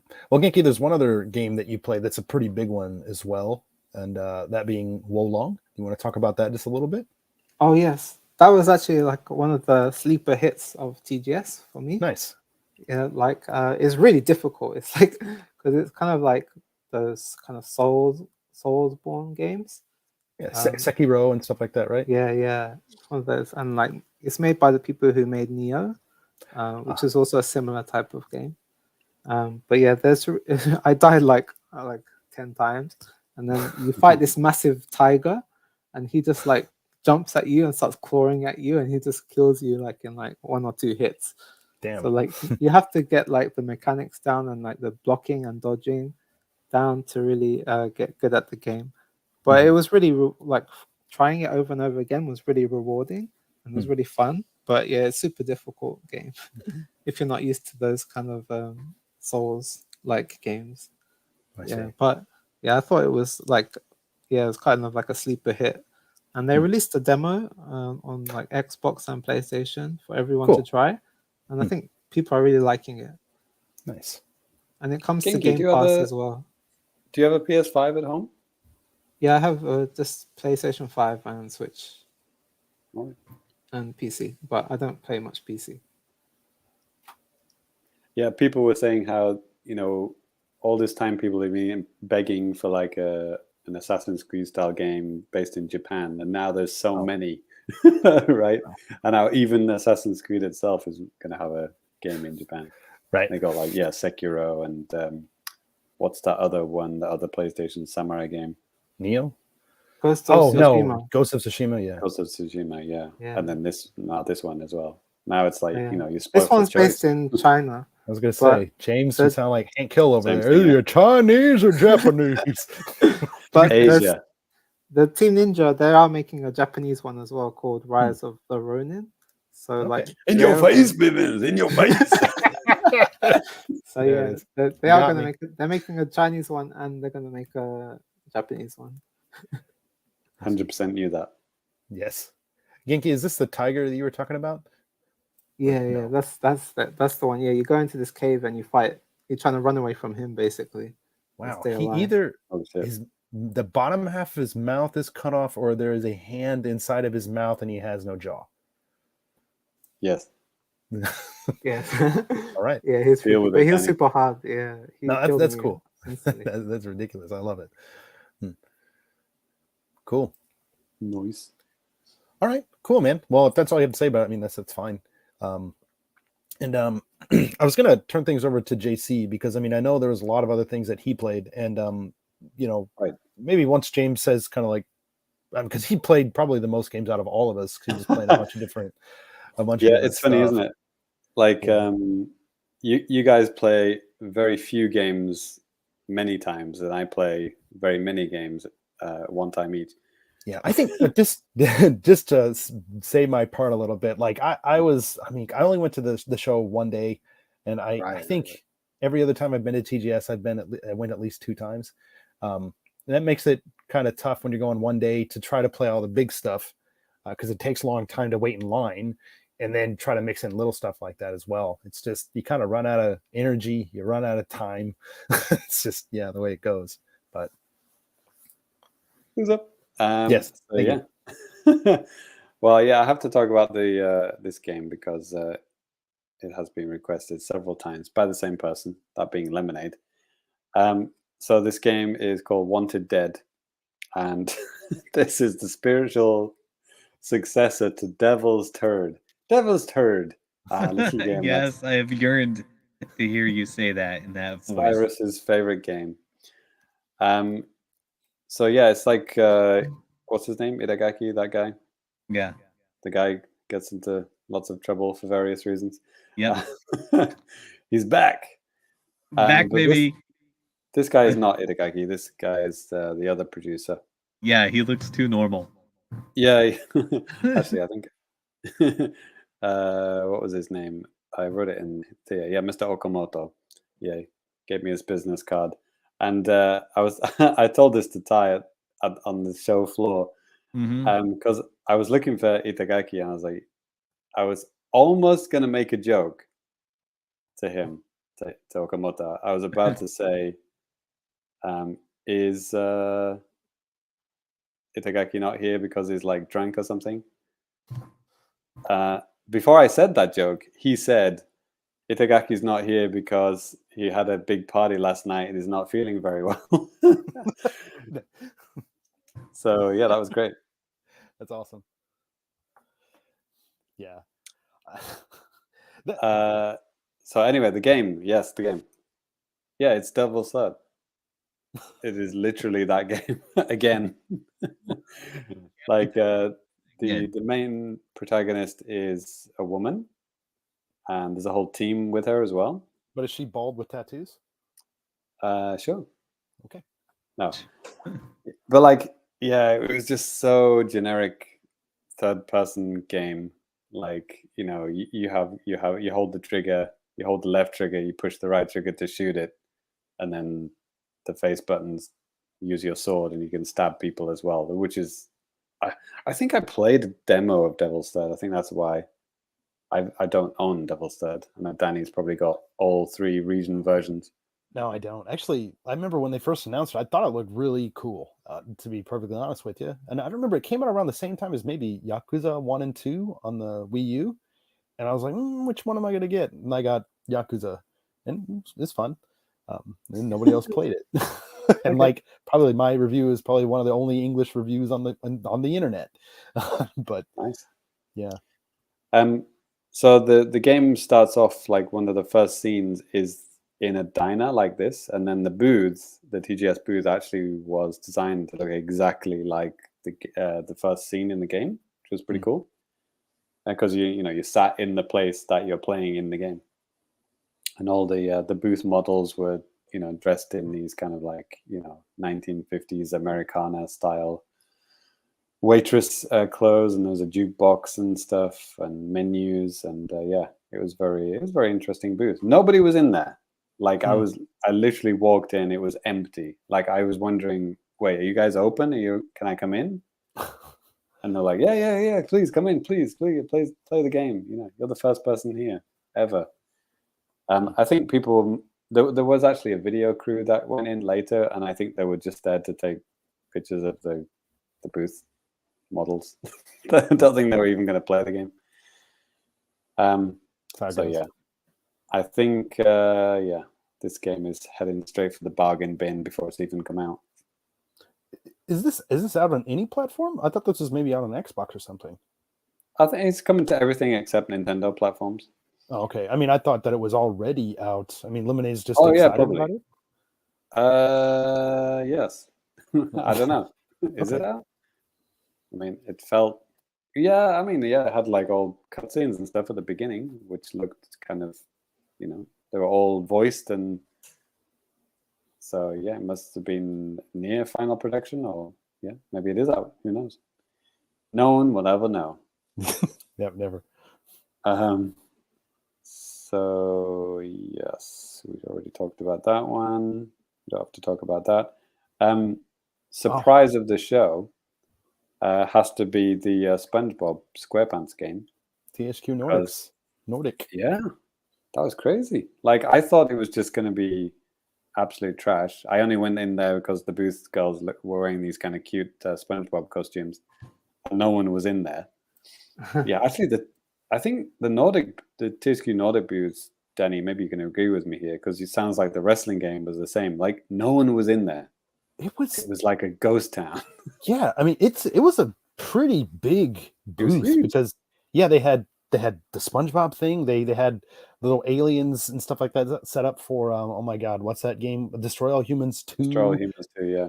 There was a bunch of different stuff that they had there, so they put a lot of money into it. But like who knows what it was like on the public days? And like I said, I think for the wrestling, at least whenever they had people actually like wrestling, that probably brought in people to be like, whoa, what the hell? But like, yeah, man, for as big of a just too Western. It's too Western focused for Japanese folk. Who knows? Yeah. I think they even had Alone in the Dark, which is, pre-Resident Evil horror game. Like they had Alone in the Dark in the back. I think that was the new one. Like it's not been released yet. Right. Well. I think they managed to just trick people to thinking it was a Resident Evil game.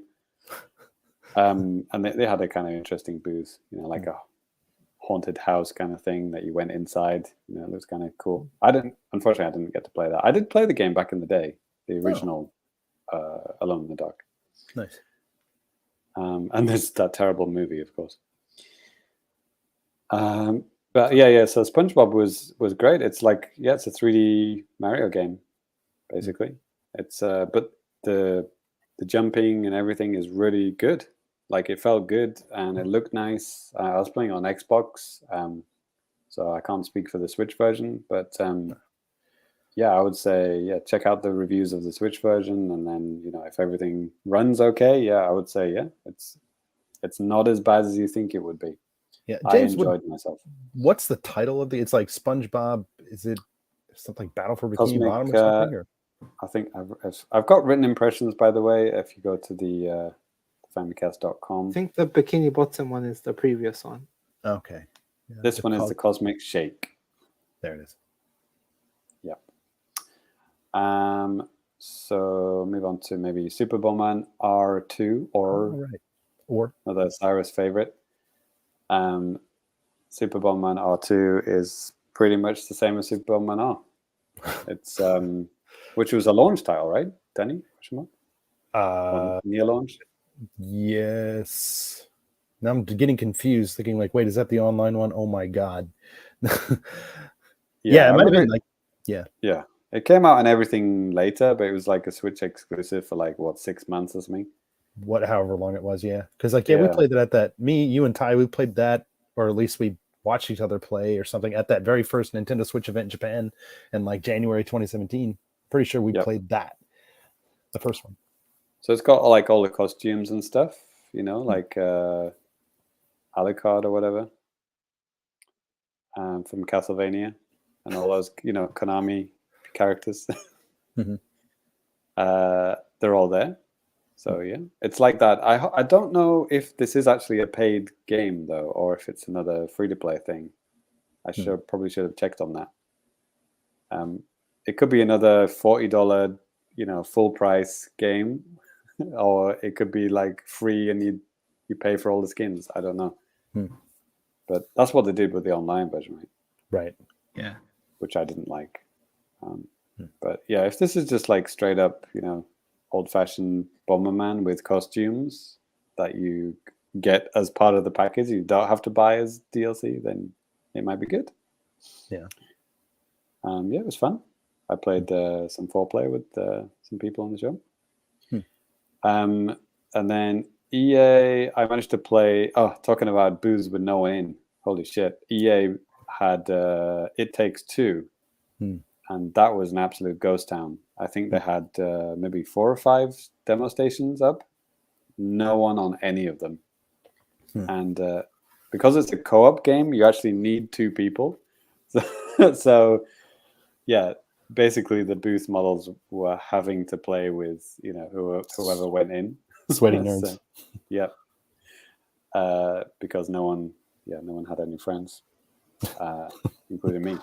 Yeah. Right. But it was good because she was good. She knew what to do anyway. So, but she was giving me really nice hints, like not telling me the answer to the puzzle, but just kind of like waiting on me, and then giving like little hints and stuff. So that was quite good. The game itself doesn't look very good. Like the visual downgrade they've had to do is yikes. Like I remember in the direct, even in the direct video, I was like, ooh, that looks a bit rough. And yeah, playing the actual version, yeah, it is pretty rough. I mean, it runs smoothly, but like you can tell it's like a 60 frame game playing at 30 frames and like, whatever, a 4K game running at 720p. Like it's really crunched down. I was playing it on the TV. I was playing it in the dock. But yeah, it's like one of those games that's like, they've just put the graphics slider to the very bottom just to make it run kind of thing. Sure. So it's not like, for example, Doom 2016, where they've gone in and done magic and made it look, almost as good as the other versions somehow. It's not like that. Yeah, I mean, what they were doing with Doom and some of those other games from, what was that, Panic Button? I mean, dynamic resolution scaling. It's like I didn't even think that type of thing was even possible to do, changing the resolution, but making sure that the frame rate's always the same. Like that's a really smart thing to do. I mean, obviously your game can look like ass from time to time, but right. At the same time, like I prefer a smooth frame rate over, pretty graphics any day, because come on. Yeah. So it's funny because like It Takes Two is from EA, right? It's like a huge studio, but it did feel like, like a small indie studio, struggling to get it to run, They do got a lot of smaller in-house type of things and stuff like that. I mean, with EA being like their parent company, so I guess that is kind of weird. Like, yeah, maybe they have like these different little groups, but like they should have a lot more resources than a regular indie team. I think it's already out, isn't it? It could be already out. It was. I mean, it was talked about on that soon. direct, but I don't remember if it's actually out. Probably. Yeah. Sure. So maybe I wouldn't go straight in. I mean, if it's like 20-30 bones, maybe buyer beware. if you can play it on the other consoles, maybe do that. We don't need to talk about that one. Candle Knight. I mean, Candle Knight is a 2.5D platformer. It's a 2D platformer, but the characters are in polygons, 3D polygons.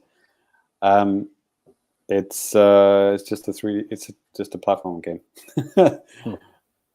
Like you have to have Knight in the title to get sales, apparently. Sure. It was a mediocre amount of fun. Candle Knight. It's not finished, so a little bit janky. I played Lego Smash Brothers. Oh, right. Lego Brawls, which is also out everywhere in the world except Japan. So I guess they just wanted to show off the Japanese version. Yeah. The fonts were really bad.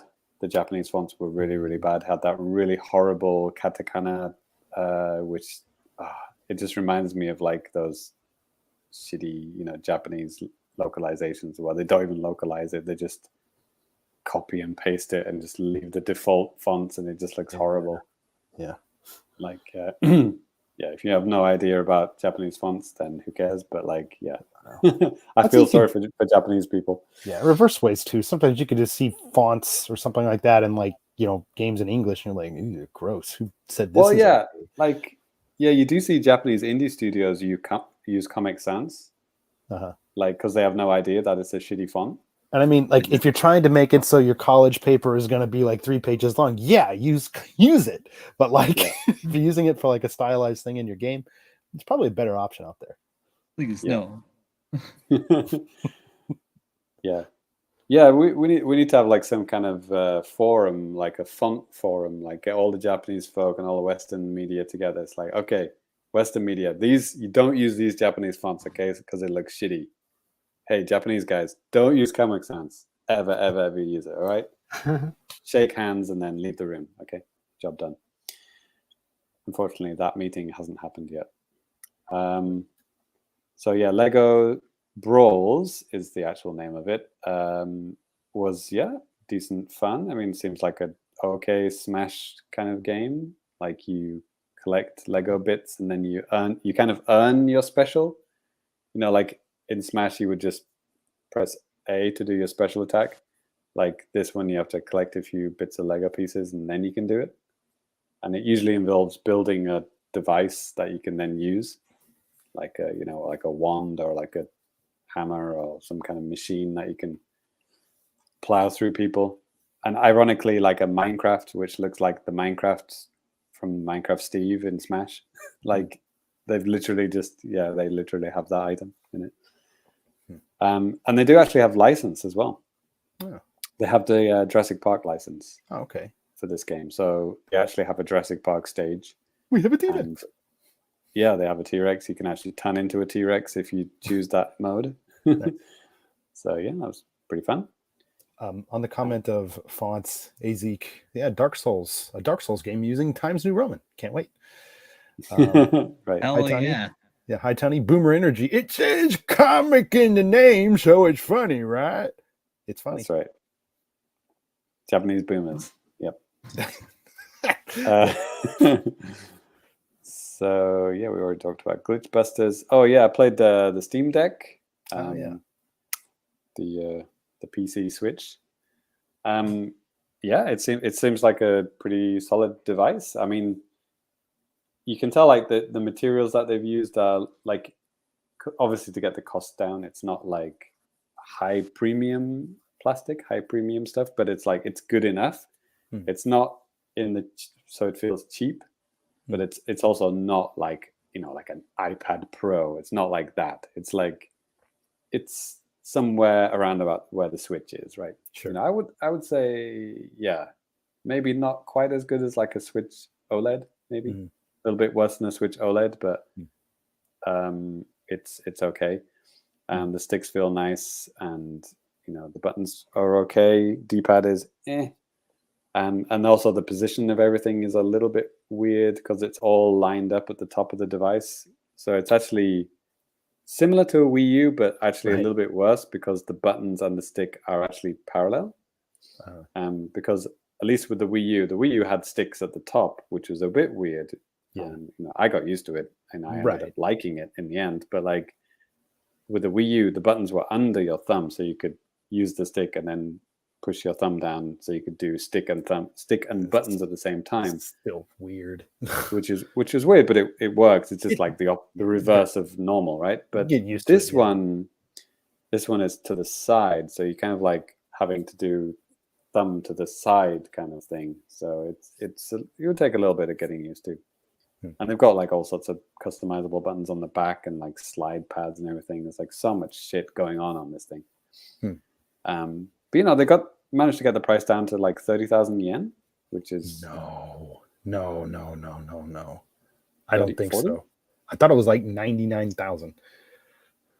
Huh. Okay. Well, Yeah, I'm going to double check that because I misunderstood the pamphlet. I'll have to get the pamphlet out later. Yeah, it's definitely pricey, that one. It's not 30,000 in Japan. Yeah, in yen. The cheapest one. Check out the cheapest price. Yeah, I'm checking right now. So like the games that they had, I played Elden Ring, a little bit of Elden Ring. I played Spider-Man Remastered. But they had all sorts of stuff. They had Apex on there as well. Obviously, that's huge in Japan, so they want to get people, hey, you can play Apex, like the PC version of Apex on this Switch-size console. Exciting, right? And the menu systems were good. Like it was like a simplified version of the Steam shop and the Steam library, and it was pretty slick. It wasn't like the speed that I would say, wow, this is really fast. It's not an iPad, but it's like how the Switch has a fast. I think the menu on the Switch is pretty slick, right? For a game console. But like touch-based stuff is not as good as an iPad, right? So it's kind of like in that area. It's like it's good enough for a games console. And Danny, did you find something? Oh no, you're looking now. Okay. Yeah, no, I found it. I'm actually just from Famitsu. Actually, this is because I forgot they announced the prices in August. But I mean, you have to remember too, like the exchange rate right now is really bad. So like, yeah, James, like the price in dollars I just saw was like $399 for the cheapest model, the 64 gigabyte. But like here, 64 gigabyte is like 60,000 yen. Oh shit! Wow. 9,000. The most expensive one is basically $1,000. Or actually, well, more than that now. It's 99,800 yen. So that's a lot of money. So 60,000 for the cheapest one. Yikes. Yeah. Okay. Well, yeah, because when I mistakenly thought it was 30,000, I was like, yeah, I could see Japanese people get into this. It was really weird, James. At first, I went to the Steam Deck Japanese version of the website, and it said like, oh, blah, blah, everything's in Japanese, and then it says like, in the $sign $3.99. I'm thinking like, this means nothing to people living in Japan, right? Who have like no concept of like the American dollar or something. So okay, good job, guys. Yeah, it was a little bit too Western, I would say, the booth, like because they had a YouTuber like streaming him playing the Steam Deck, but it was a white guy and he was YouTubing in English. And it's like, okay, everyone listening to you doesn't understand the word you're saying, by the way. It's like, why are you doing this? But the games that they were focusing on were the right games for the Japanese market. So I give them credit for that. And, people seem to be enjoying themselves on the show floor. Like people were loving it. At that price, I don't know. Yeah, it's a bit steep, but I mean, there's a pretty, it's obviously not as like huge as like Switch owners or something like that, maybe, but there's maybe enough people where it can find its own type of success here. Yep. Yeah, I think so. I think the Apex crowd, there is quite a large, PC community in Japan. They might go for it. I mean, they want to play it at university or whatever. Just play on the phone. Can you play Apex on the phone? I don't know. Probably. Yeah, on the public day as well, when I went there, like the Steam booth was like really full and like the line was like 90 minutes long to get in. James actually mentioned something really interesting about that. Public the day? line. You're saying public or business? On the public day. Oh yeah, on the public day, yeah.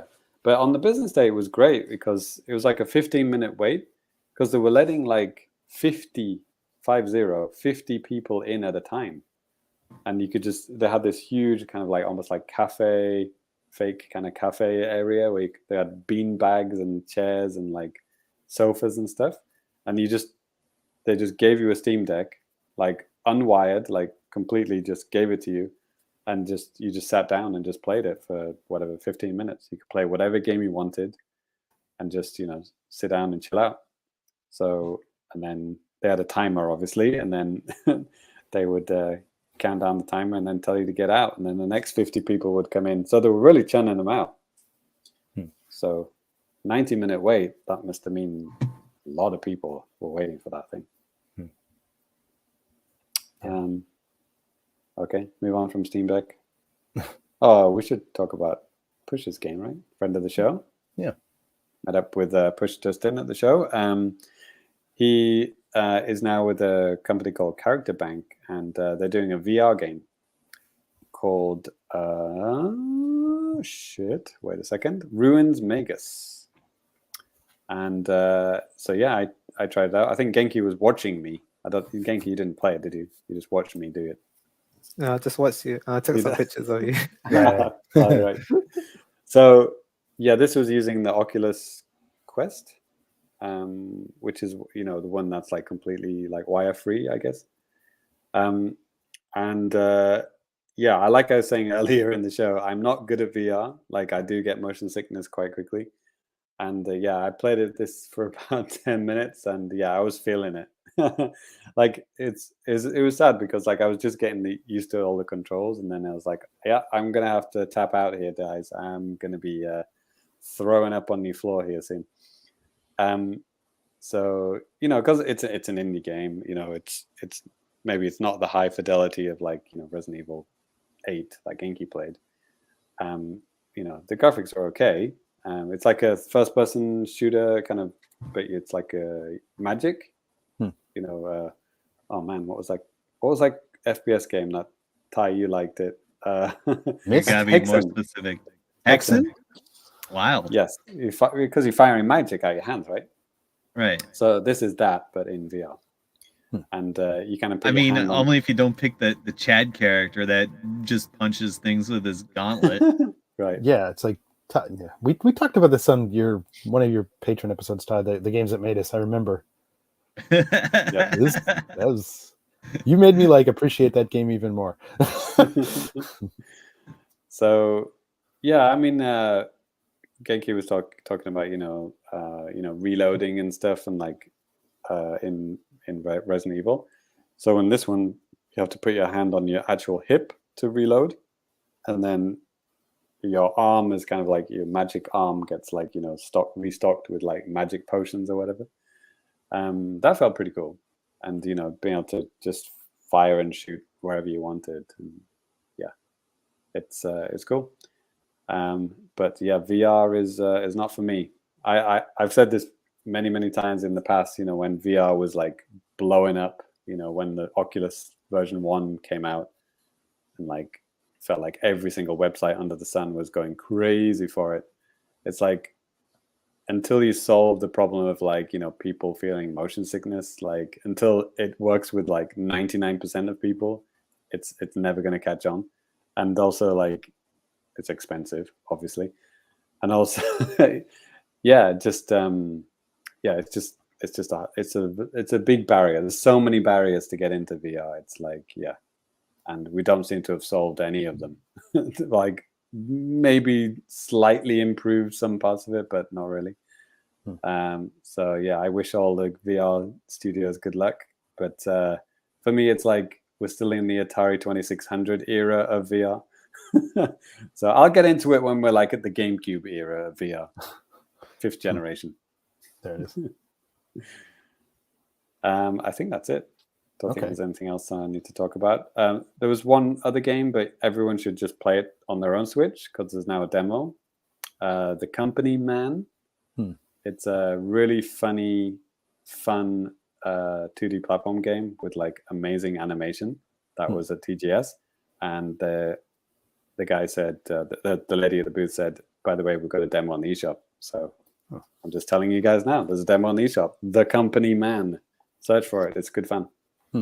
It's basically making fun of like, corporate culture. You're like a little lowly intern in the literal bowels of a company, and you have to fight your way to the CEO and kill him. I might get a kick out of that. Right. Dare I live out the American dream? Kill my boss? The American dream. Yeah. Cool. Well, I guess just to close it out, does anybody do you guys have any closing thoughts on the show? Like something you might have noticed that you haven't said yet, or anything like that? I have one thing. Okay. A lot of the companies were giving too long demos. Yeah. Like Genki was talking about, 30-minute demos. There was a dinosaur game at the Capcom booth, Exoprimal, thank you. That was an hour. The game time for that was an hour. Wow. And the queue for that game was, 2 hours, So like they sold out for those tickets, immediately on the public days, right? Because they were limiting it, because the game time was just too long. Like it felt like the kind of the MO of this year's TGS was like, let's have really long demos, so only like 5 people can play it today. Like it was just weird. Like even the Mega Man, they had like a Mega Man Battle Network collection. It was like a 30-minute demo. It's like, I don't want to play Mega Man ROM collection for 30 minutes. Like, come on, dudes! Like 10 minutes, get them out, get the customers in. Yeah, I kind of because like I totally agree with you, because if you go to a show like this and you're wanting to do some kind of coverage and do articles, videos, or whatever, podcasts, I mean, you want to play as much as you can. Obviously, you want to play as many games as you can in as short amount of time as you possibly can. But at the same time too, when you're playing something like an RPG or something that is a bit more involved, every single freaking time I've done it in the past, I always thought to myself, like, God damn it, I wish I had a little bit more time with this. God damn it, I wish I had more time with that. So like, it's kind of like a good and a bad, right? It's like, this can give you enough time, not just if you're a journalist or something like that, but even as just a gamer, like it can give you more time to think about, like, do I like this? Is this something that I should pick up? Have I had a good time? Mm-hmm. That's nice. But yeah, it's the lines, man, they can get pretty out of hand. And I can imagine like on public. When you try and get a ticket at 10:04 and the whole day is sold out, it's like, how does that make any sense? Yeah, and that's a business day, like not even a public day too. So like only 50 people can play that game today. That's it. Ty, I mean, you've been to a lot of events like this, like in your lifetime. Like, how do you feel about like these super long ass demos? Like, I mean, what do you think about this stuff, man? Yeah, they're too long. I don't know what else to tell you. Okay. If you want to play for longer, queue up and play it multiple times, like Ty did. Street Fighter 6, played it like 8 times in one day. No, it was the same with the wrestling game. I played it 3 times because it was just no one was there. I'm like, yo, let's go. Get in the wrestling ring 2 times in a day. These other jokers won't come and fight me, at the end of the afternoon. It's like, what the hell, But yeah, Street Fighter was good. It was only like 15 minutes. Mm-hmm. But yeah, I wanted to play the Exoprimal game, but when I heard it was 1 hour, I was like, oh, nope. Yeah. I'll do that. Same. Yeah. It's like, I'd rather play 14 games than this one dinosaur game. Sure. Yeah. Well, Genki, I mean, this was your first TGS, right? Like even as not like a member of the media or something, you've never been, right? Yeah, I never went before. Yeah. So what do you think, man? Yeah, I thought it was really cool. Like, I had a really good time. So thanks for inviting me to help you guys out. Yeah, it was really fun. And it was like my first ever. So it's kind of like the Japanese E3, maybe. Or that's how I thought it was. Like that. So yeah, I thought it was really cool. Without Nintendo. Without Nintendo. That's a shame. Right. Yeah, but I thought it was really cool just to check out so many cool Japanese games, and it was cool to see so many console games being highlighted at the show. Yeah. Yeah, because instead of like mobile games or something else. So yeah, that was really cool. Yeah. Oh God, mobile games. I remember like what Oof. games like 10 years ago. 15, 16. Seems like about half the games on the show floor were mobile. Like Yeah, that's, for that's one phones and thing that's stuff. better. Wow. Yeah, that was kind of weird.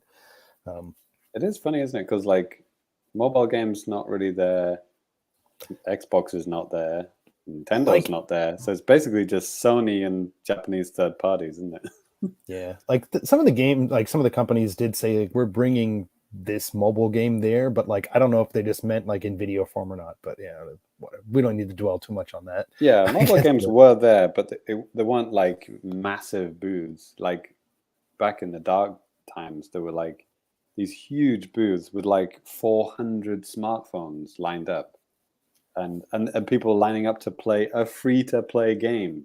It's like, what is going on? It's horrible. Or like I remember, I think it was I went to TGS in like 2007, just as on a public day. I remember seeing like signs for, it wasn't even smartphones. This is like for a cell phone version of like Resident Evil 4. And Nice. Sign me up. Pretty blown away, like on a flip phone, but at the time those Japanese phones were so much better than stuff that was in the West. It was pretty crazy. Yeah, but I had a phone that could have run that, but I just never bought it because I had it on GameCube. So why would I do that? What's the point? Yeah.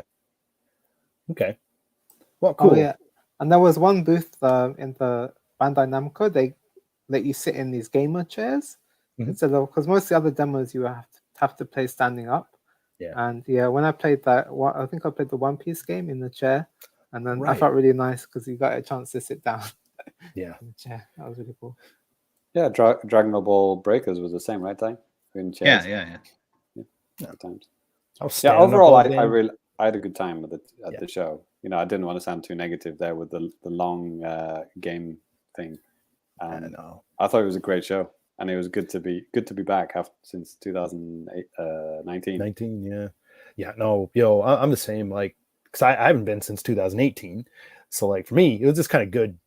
Felt good getting back into the swing of things, just to be there on the show floor. It's like, yeah, I literally played only like 3 games, but I had a great time doing that, covering stuff, hanging out with you guys for just a little bit of time that I could, and it's like in between waiting and stuff like that. It was really great just to see you guys all in person, Genki for the first time ever. So you're welcome. Yeah, that was good. Yeah. But anyways, we are running a little bit long, but next I did want to do a little bit of anime trash at TGS 2022 edition. Oh yeah. Let's go. So, Ty, could you kick us off per usual, since like the trash is usually your thing? Sure. Ooh. Sure. Yeah. So Trash time. I don't know about you guys, but I picked up a lot of TGS merch. Nice. Yes. So I thought we would do that in addition to the regular anime trash. So let me.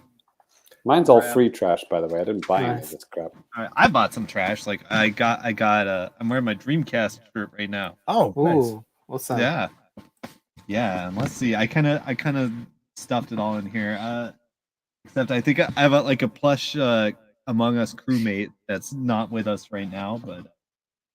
I bought the giant ass fuck costume. You can see it up behind me. Oh, there it is. Yeah, I need that for Halloween. Like we literally saw a guy. Well, I mean, it was like people were walking around on the shore floor like this. It was advertisement, I'm assuming. Right. But yeah, I don't know. I bet it was just some rando. I hope so.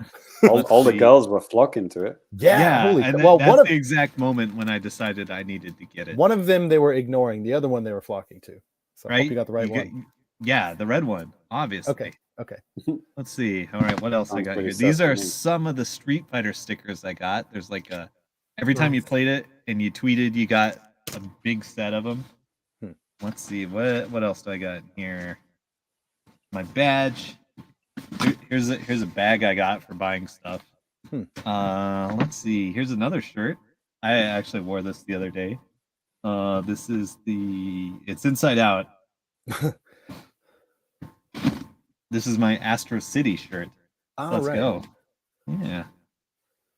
Yeah, it's pretty sick. Right? Nice. Astro City arcade cabs. If you don't play on those, you're a bitch. It has a thing on the back too. Yeah, that's cool. Yeah. 100 yen, high resolution graphics. I'm assuming it was inside out because you were going to wash it. Maybe. Always put your nice t-shirts inside out when you wash them. Oh yeah, good point, because your Japanese washer will clean them up. I got this for free somewhere. This is Undertale? Deltarune. Yeah, I was saying this for the audio listeners. yeah, I got a little fan of the weird goat kid. Yeah, let's see what else I got here. I got this little Dead by Daylight medkit charm. Oh, nice. Yeah, it's got some weight to it. So a pretty good accessory for my backpack. Let's see. With that. Here's a pin badge that I think everybody got from playing Glitch Busters. Yeah, I got that. Yeah. Let's see what else we got in here. There's more stuff. Oh yeah, here's some clear files. I got the Dreamcast clear file. It matches my shirt. Dream. What is it? Sega Hard Girls is what it's called. Yeah. Series? Yeah. It's like. Oh man. Hashtag Japan. Japan. Well, so I got Golden Axe clear file. Let's go. Nice. Let's see. What the hell is in here? Oh, it's a black bag. They don't want to see what's inside. Right. Wrong bag. Mom, don't come in. Oh, this is just a catalog. Okay, something else I bought was in here, but it is no longer in there. Okay, I got a couple of the official TGS shirts. Oh, cool. I've never bought one ever. I probably should have. Yeah, I think I've bought like one before, maybe. Let's see. What do we got here? All right, this is kind of like a blue single color version of the official art. And let's open this up. We got a full color of the official art. Nice. Yeah, that's pretty sick. Oh, that's cool. I've seen that image a lot just over the past couple of days. Just yeah.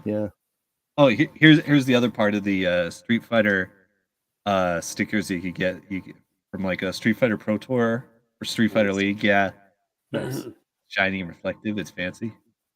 Why are clear files with designs so popular in Japan? J-Cut asks. Yeah. I don't know. They're cheap to make, and people have a lot of fucking paper in this country. Yeah, right. Holy shit. Like I was going through like just some old cabinets and stuff or whatever the other day, and I found some like Xbox One, TGS stuff from like TGS 2014 or whatever. That's sick. And it's like, yeah, sweet. I forgot I had this, stuff like that. So yeah. Or you get the one with the anime girl with the huge boobs on it, and they're like, great, I'm going to use this at school and work. Yes. It's like, yes. Take it to work.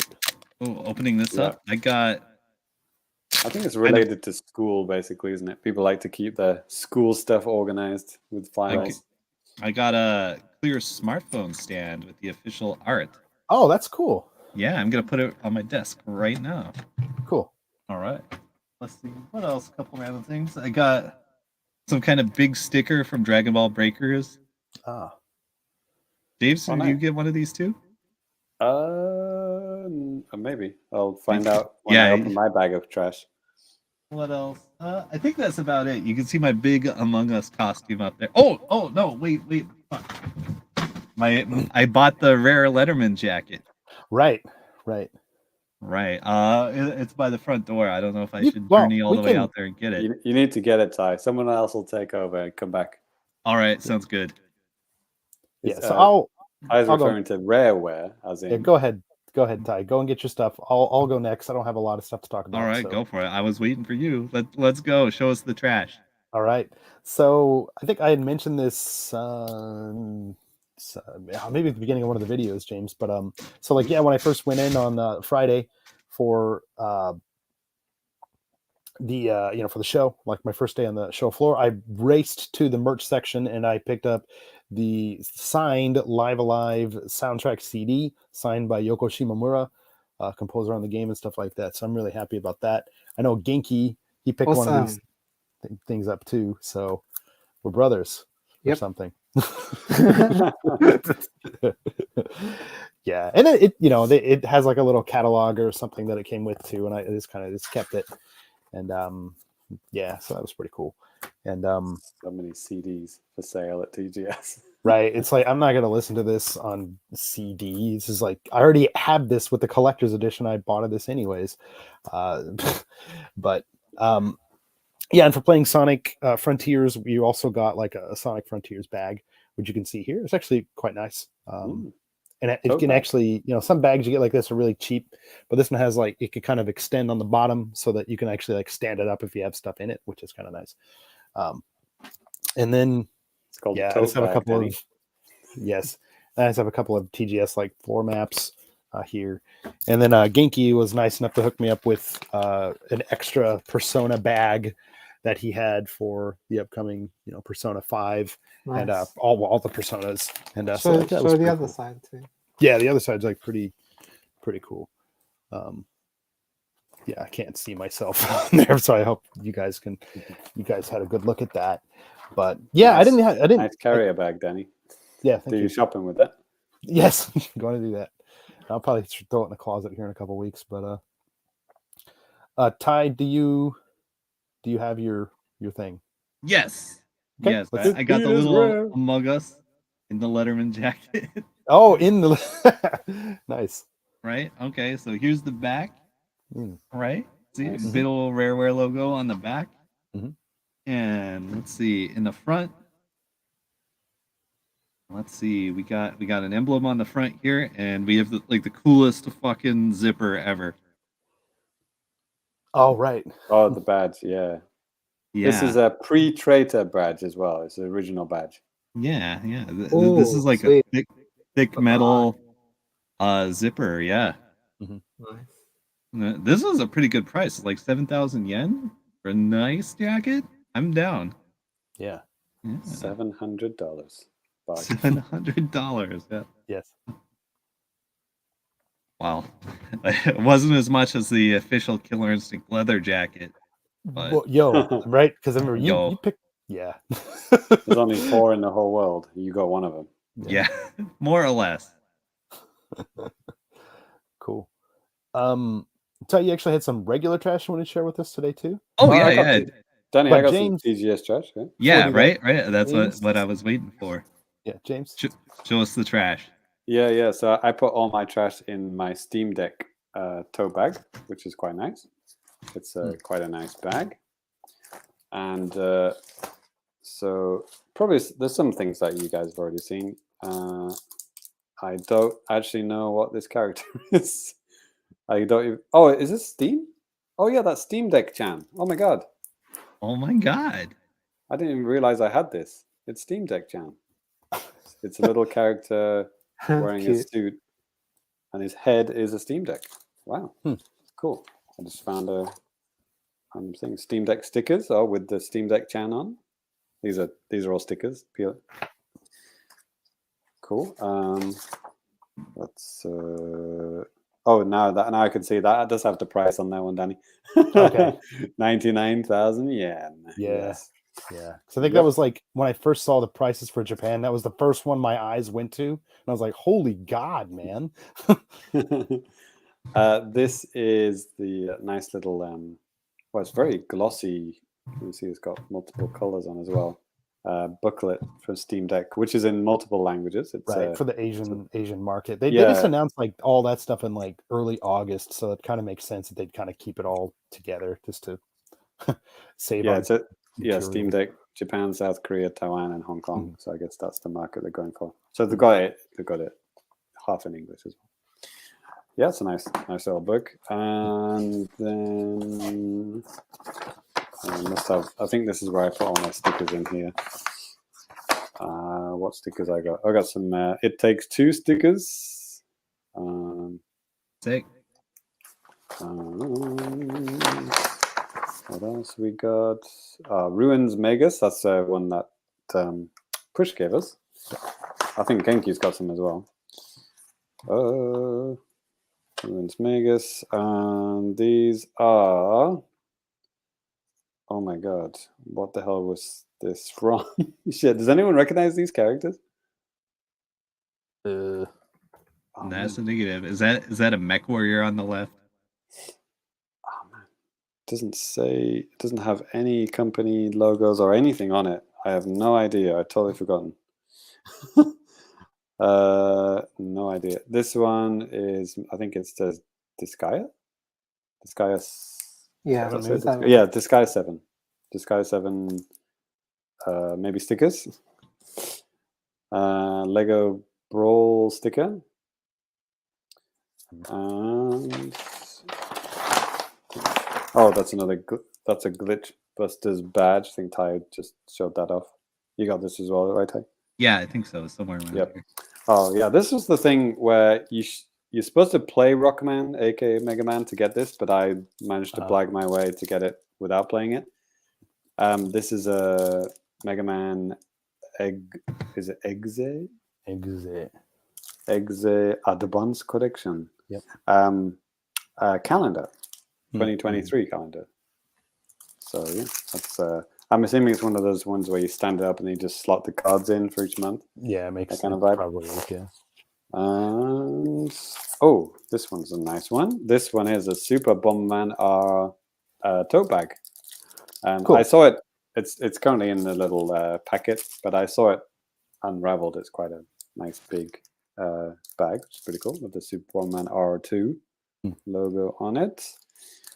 And that's the map. Danny already showed that one. Yeah, that's it. Cool. That is it. Okay. And I mean, I think Genki has stuff, but I mean, that's fine. He doesn't have to share, turn video and stuff like that. He doesn't want to. That's absolutely okay. Just give it to us. Yes. But Ty, how much trash do you have there? Good question. More trash? Jesus Christ. 1, 2, 3. I have 5 packages, ranging from tiny to huge. Let's go. Okay. Let's I should go. have moved it closer. All right. So let's look in the first one. This suspicious looking envelope. This is from Sega Catcher, and the single thing inside. Well, it's not. It's Goton now or what? No, it's Gigo Online. Anyway, I got my official Kason acrylic stand. Let's go. All right, acrylic stands. I can get behind that. Yeah, Danny's the master. I like. Yeah, you may know her as the superstar YouTuber, or VTuber. Yes, she's great. You should watch her. She does stuff in like English and Japanese. Wow, and it's highly educational. Nice. All right, let's go to the next box. We have a medium-sized box from Taito. They've been doing like a lot of easy-to-win machines lately. Yeah. And all you guys out there that are watching this, I have links up in the description box on YouTube and also on the site article. So if you guys want to play any of these crane games online, you can try them out for free in some cases. Oh man, so much packing material here. Why? Oh Jesus! All right. Okay, there's 2 things in here. We have a giant tapestry. Is this the same one I already got before? I don't remember. You're asking the wrong people, man. Like, I mean, well, you are asking the right people, but like, Okay, I'm not gonna open this up just in case. Possibly put it in the future prizes box. All right, now I have this mysterious white box. So this must be one of those Taito exclusive variation figures. Let's open it up. I think I know what this is, but I'm not sure. Fuck. There's got to be a better way to do this. Right. You don't know about your life in general, or Yeah. Oh god, there's so much tape on this. What happened to your rusty spoon or knife that you had sitting around, man? Good question. Oh, by the way, Danny, talking about VTubers earlier, a friend of the show, Ayano, our Fami idol friend, we met her at TGS. She's taken a break from doing that kind of thing, so she wasn't at the show this year. But she is doing VTubing. She actually teaches Japanese as a VTuber. Nice. Sick. So, all right, I got it open. All right. This is Bunny Girl. What's her name? Essentially, this one, she I guess she has a winking expression and white ears, and you can only get that on Title Catcher. It is great. I thought this variation was gone forever, but they brought it back and they put it in the discount bid. Nice. Well, the discount crane game. Yeah, I was gonna say discount. Yeah. So yeah, I think I probably got both of these for literally free. So that's sick. Or I probably put in some money to get this. The price is right. Really wanted it. I don't even remember. Okay, 3 more boxes. I'm gonna try to knock these out. Since I know we got places to be. Endless trash. Endless trash. This is The bottomless. Famicast All right. account. We have a slightly bigger box from Toreba, the infamously hardest site to get shit off of. And yet, I think I hit a lucky streak. Like, okay. I mean, it's the hardest, but they also give you the most free plays. Okay. So it kind of balances out. You just have to be careful not to be suckered into like paying into a machine if you can help it. Right. That's like usually what I would do. Anytime it's bad. I can get it. No, Danny, you can't. Oh yeah, sick. I've been after this bad boy for a long time. Uh-oh.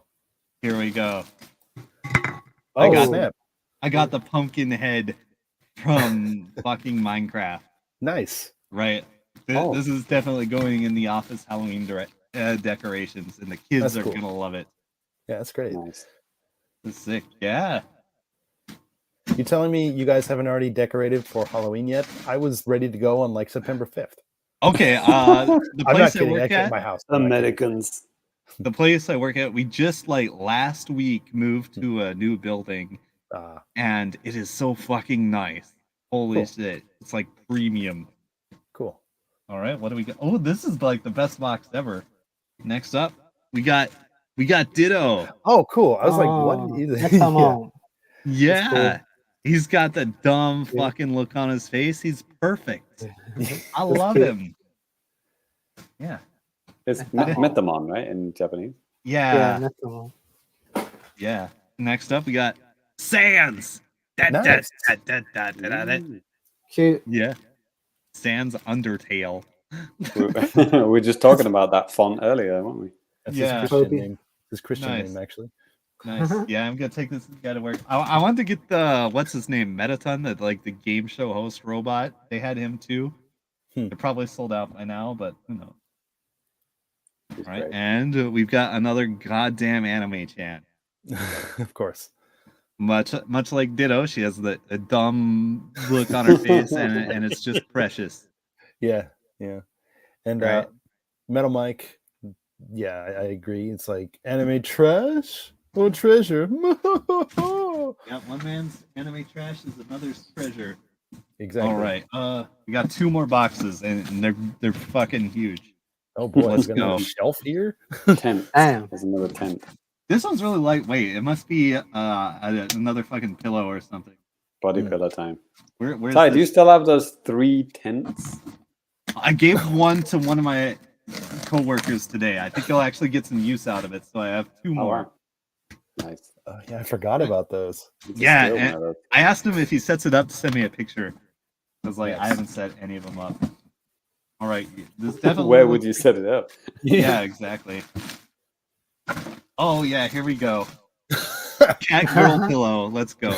Let's go directly to jail. Yes. You guys want this one for the thumbnail? I'll open it up later. Okay. Yeah, sure. Or I don't know, go with the shirts. We'll sort it out later. Right. All right, one more.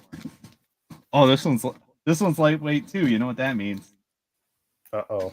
Human hair or A bloody dog a bloody dog head in a box, which is legal in this country. What? Probably. I stole that joke from oldmanmurray.com, the best gaming website. All right. Another. Let's get demonetized. All right. Another dumb girl pillow. Oh, it's like 3D too, or in quotes. Is it?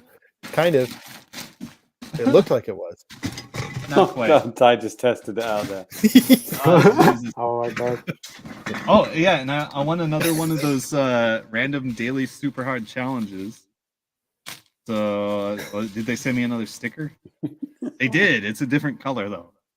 Okay, lock your bedroom doors. Oh Yeah. god, the audio listeners missed a treat then. Yeah, they didn't get to fumbling. hear all the cans crashing down on the ground and stuff. Yeah. Oh yeah, it's recycle night. I gotta pick these up. Oh shit, yeah. Cardboard recycling day tomorrow, isn't it? No, that's not until Monday. But cans and Face, bottles. Charlton. It's every day with you, Ty. Yeah. It is every day. Yeah, like I hope you didn't see in the hallway when I went back there, but I have like a whole stack of boxes I need to break down and recycle. I think I saw your apartment on that program, Hoarders. Yeah, it's getting to be hoarder status pretty soon here. Jesus Christ, why do I win these pillows? They take up so much fucking space. Well, that concludes anime trash. There it is. All right. Yep. Okay. Well, since we have been running a bit long today, I think we're just going to go ahead and stop the show here. But before, oh, go ahead.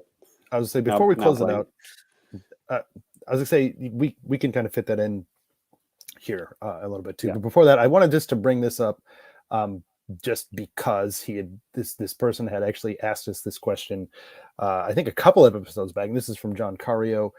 I want to get to this in the next episode, but just to kind of preface this, actually, so you guys out there, if you guys have an answer to this too, feel free to let us know. Email us famicast.com. The Famicast at gmail.com. Sign up in the video, comments, all that type of stuff. But yeah, he said, actually, he wanted to see arcade games at TGS, especially any fighting games, if there are any. Just a quick thing, Ty. I mean, I didn't see anything. Yeah, like I saw 0 arcade games. Yeah. I wouldn't be surprised if Street Fighter 6 is getting an arcade version though. Yeah. I mean, 5 did. Right. It probably will. Yeah, well, one of the other things that he asked, he said, also, I want to know what your favorite gaming peripherals are. So that's something we'll discuss on the next episode of the show. You guys out there too, if you guys have anything that you like, let us know. Genki, Special later if you segment. Yeah. Or, I mean, yeah, we should take some time with that, and I really want to, because there's a lot of cool stuff out there, right?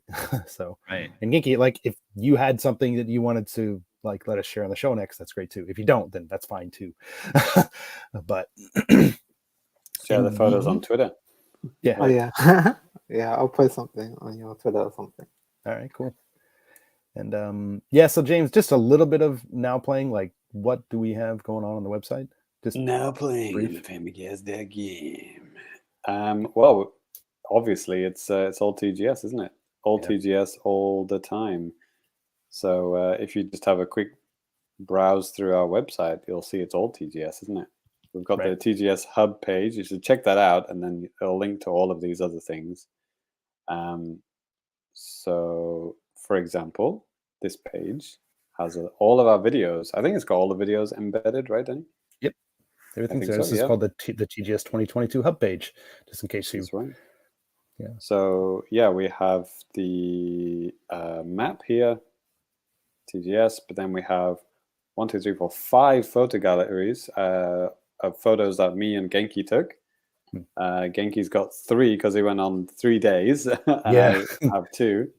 So between us, I think we have a picture of every single booth model, every single game, station, everything. It's there. So yeah, check those out. A lot of photos, a lot of great photos. I know Genki tweets a lot of his photos out, but these are like every photo. So yeah, you should check those out. And then we've got impressions. So yeah, Danny's got his Crisis Core impressions, which also has a video. So you should read that and then watch that. And Persona 5 as well, right, Danny? Right. Yep, that's got written and this. Not written. No, we got. Sorry, that's the gameplay that I took. Yeah, I got some off-screen gameplay footage of Persona 5 Royal running on Switch, world exclusive. Nice. So enjoy that. And then I've got a couple of show floor tours. I've got the first day and the second day, so you can just watch the video and just breathe it in, listen to the sights and sounds of being at the show. It's quite an experience. Like nerds. Yeah, and I actually did a third one with just the indie booth as well. Mm-hmm. So you can see all the indie. Oh, we didn't even talk about WrestleQuest, Danny. Do you remember that one? Oh yeah. Yeah, wow, that game was sick. Yeah. That was like a 16-bit RPG / wrestling game. Maybe we'll talk about that next time. Yeah, I got Danny's Final Fantasy Crisis Core impressions, right? The video version. Yep. And all the impressions that I wrote up, like a whole page of all 14 games that I played at the show. So just like kind of mini impressions, if you just want to read those, that's a lot of fun. Danny's got his Sonic Frontiers impressions and video. Yeah.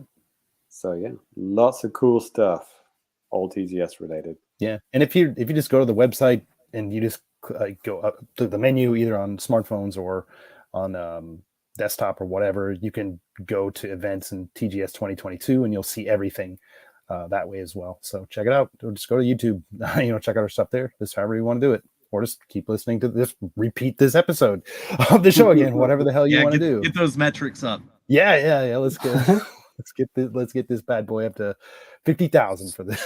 I don't know, but yeah. All of this and more.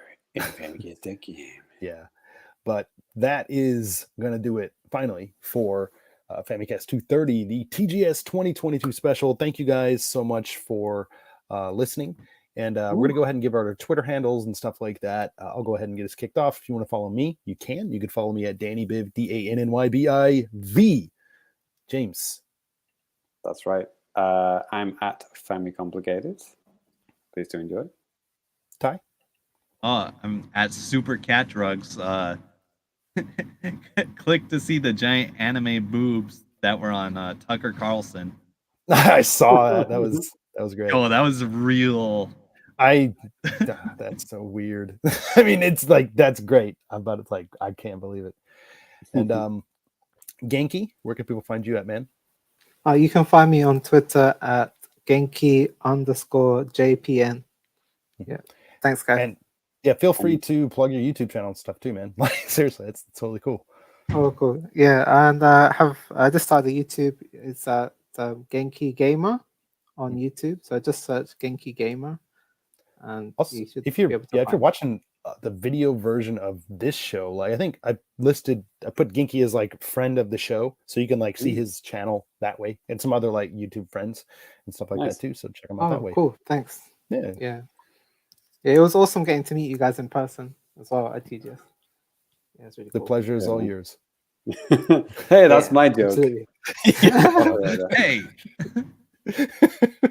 No, seriously, Genki, it was a blast, man. Yeah, man. Thank you so much for coming, helping out with like a bunch of pictures and like all that stuff too, man. It was just really fun, just getting to hang out. Yeah, man, absolutely. Yeah, we'll have to get you for next year. So much fun, a lot of fun. Fun times. So obviously, I have been playing Splatoon 3 non-stop since it came out, but didn't talk about that at all today. So we'll talk about that in the next episode, and lots of other stuff that we've been playing. Well, we'll have to do a whole catch up, right? Pretty much for like second half of September. We'll do that in next episode in first week of October. Yeah, and then after that, Halloween special? Question mark? Yeah. Yeah, lots of Lots of stuff. Now I can't find the TGS thing I'm looking for to end the video. Great. We need the Yes. Japanese back. I need to hear the Japanese. Yeah. Oh, Danny, I could do this. Wait. I forgot to show this off at the beginning of the episode. Just do me full screen. Okay, a little choppy, but this might have to Okay, do. there it is. I printed out a Tokyo Game Show version of the picture frame that I did. That's sick. I hope it shows up better in the recording. Yeah. It looks kind of like a real player in 1998 kind of video, you know? Yeah. A little artifacted. Oh, shit. Yeah. Are we saying goodbye, Danny? Yeah. Okay. Sorry. That's it. So, thank you guys so much for watching, listening. Of course, thank you guys for joining me. I had a great time, and we will catch everybody later. Family Crew out. See you.